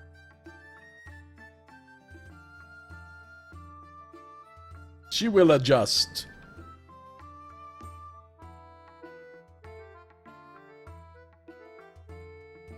Very well then.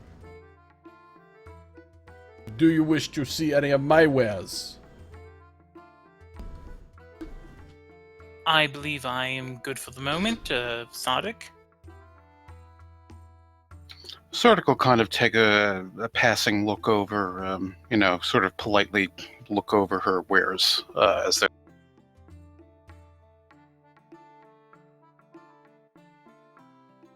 All right, I mean, you can see in the handout what she's got. It does look like you have, some interesting things indeed, but I'm not sure exactly what we would be needing at the moment, but it's good to keep in mind. Oil of Sharpness, 20,000 dragons. Nice.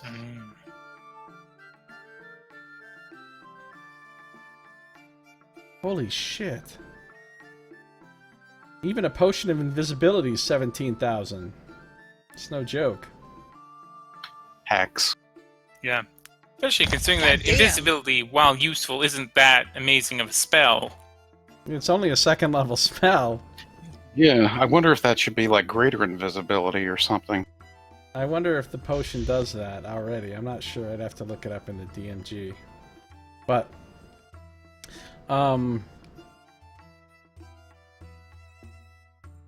she says, alright then. Is there anything else you need?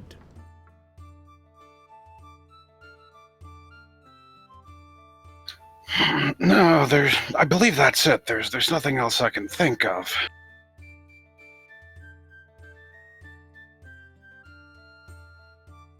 Good then. Keep bringing me these parts. I could always use more.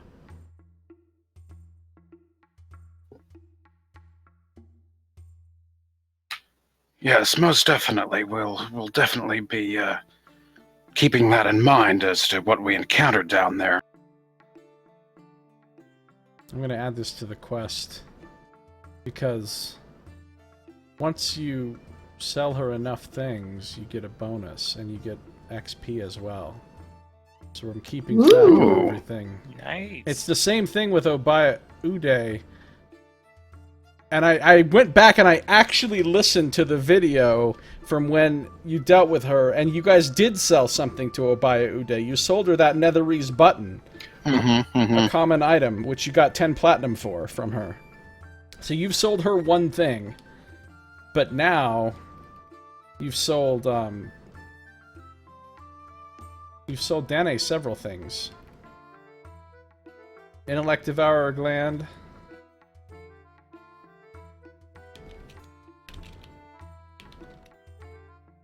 How many, what was it, 8 Grick? Yeah, 8 grit tongue, or vocal cords. Yeah, 8 Grick vocal cords, 2 ghoul gizzards, And 1 gas tongue, Yeah. and of course the heart. Speaking of which, I'm presuming we're putting that money into the bag of holding. Yep, already did that. Okay. So you added the 750 to your total Yep. that you had in there? Okay.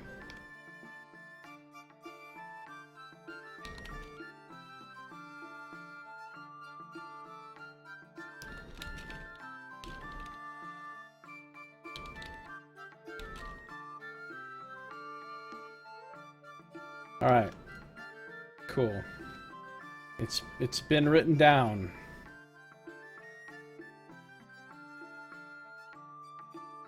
For your dissection for fun and profit quest.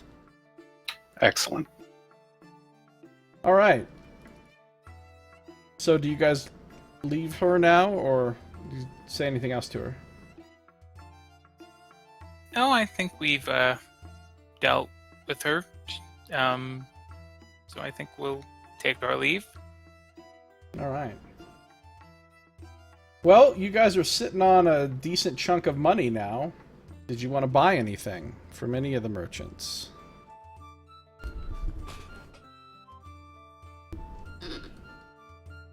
I feel like we would probably have to talk about that. Yeah.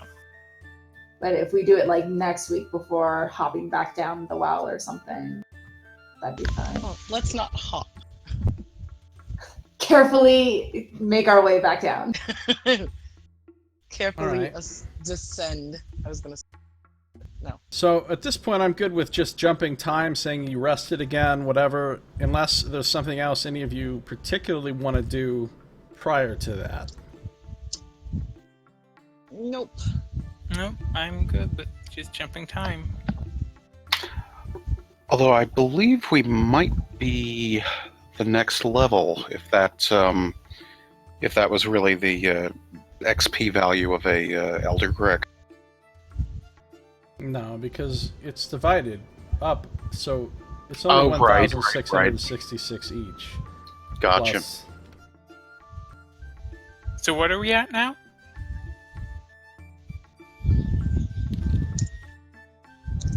Well, prior to this session, you were sitting at 56,287. For this session, you've earned... Let me add it up real quick. You're not leveling up, though. I can guarantee you that you're not leveling up. Yeah, it's like 10,000 away or something. I just remembered the. I think the Elder Greg was like 10,000 experience, but I wasn't thinking of dividing.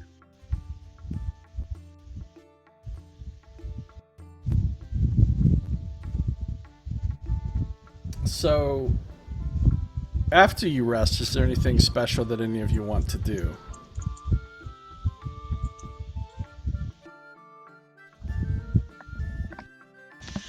I don't have anything special other than when we're ready to go down to again. Yeah, I mean, I'm curious what Midge has been doing, though.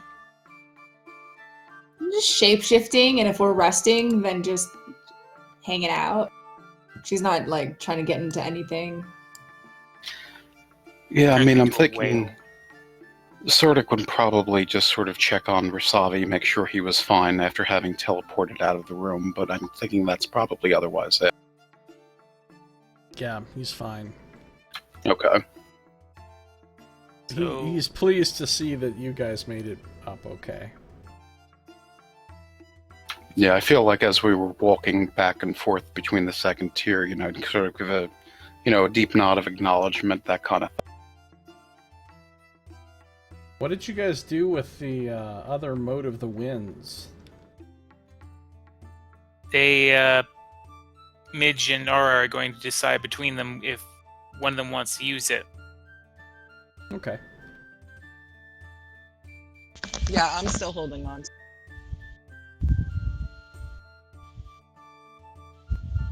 So, if you want, we can say next time when we come back that you guys are ready to go down. And then we can, if you decide amongst yourselves that you want to buy anything, we can just retroactively say that you bought it. Okay. Okay, that makes sounds sense. good. Mm-hmm.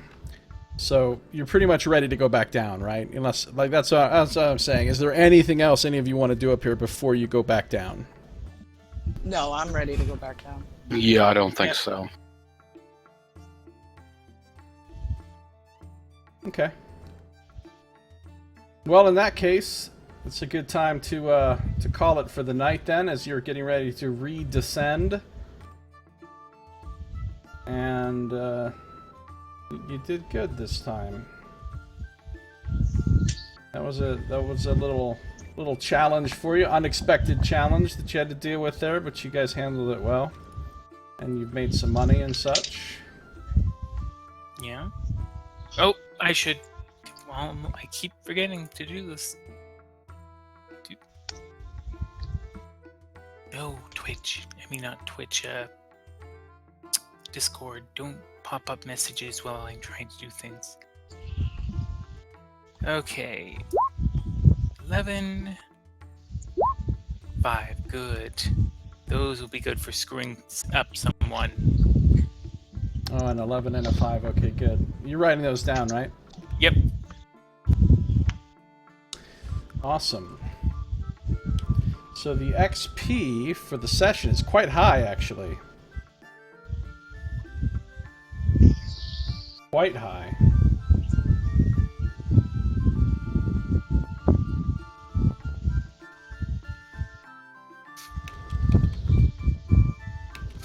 $3,416 XP apiece. Oh, wow. That might be a new record.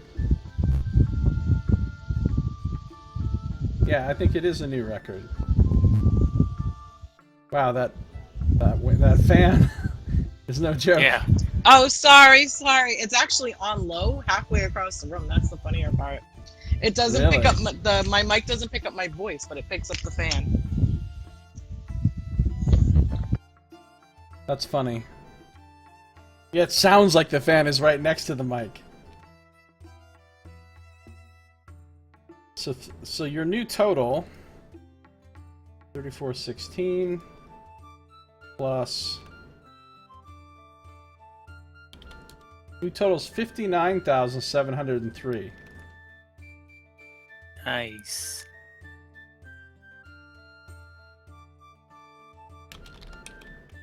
So now we just need a lot of XP next session and we'll level up again.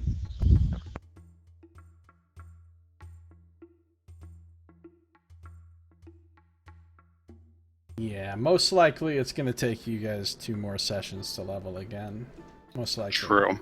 Possibly even 3 if you don't get a lot of XP. You know, because sometimes, like this session you got so much, but, you know, some sessions you get considerably less. Like one session, session 18, you guys only got 1,430 each. Session 21, you only got 1,450. Yeah. But this was also, like, normally in the Yawning Portal, we don't really go through any type of combat or anything. That's like very that. true. So, like, the last 2 times we've been up, we've been in a fight.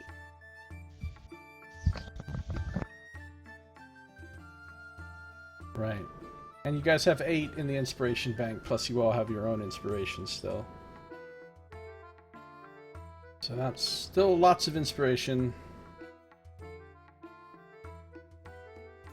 Alright, well, I guess we're done then for the night.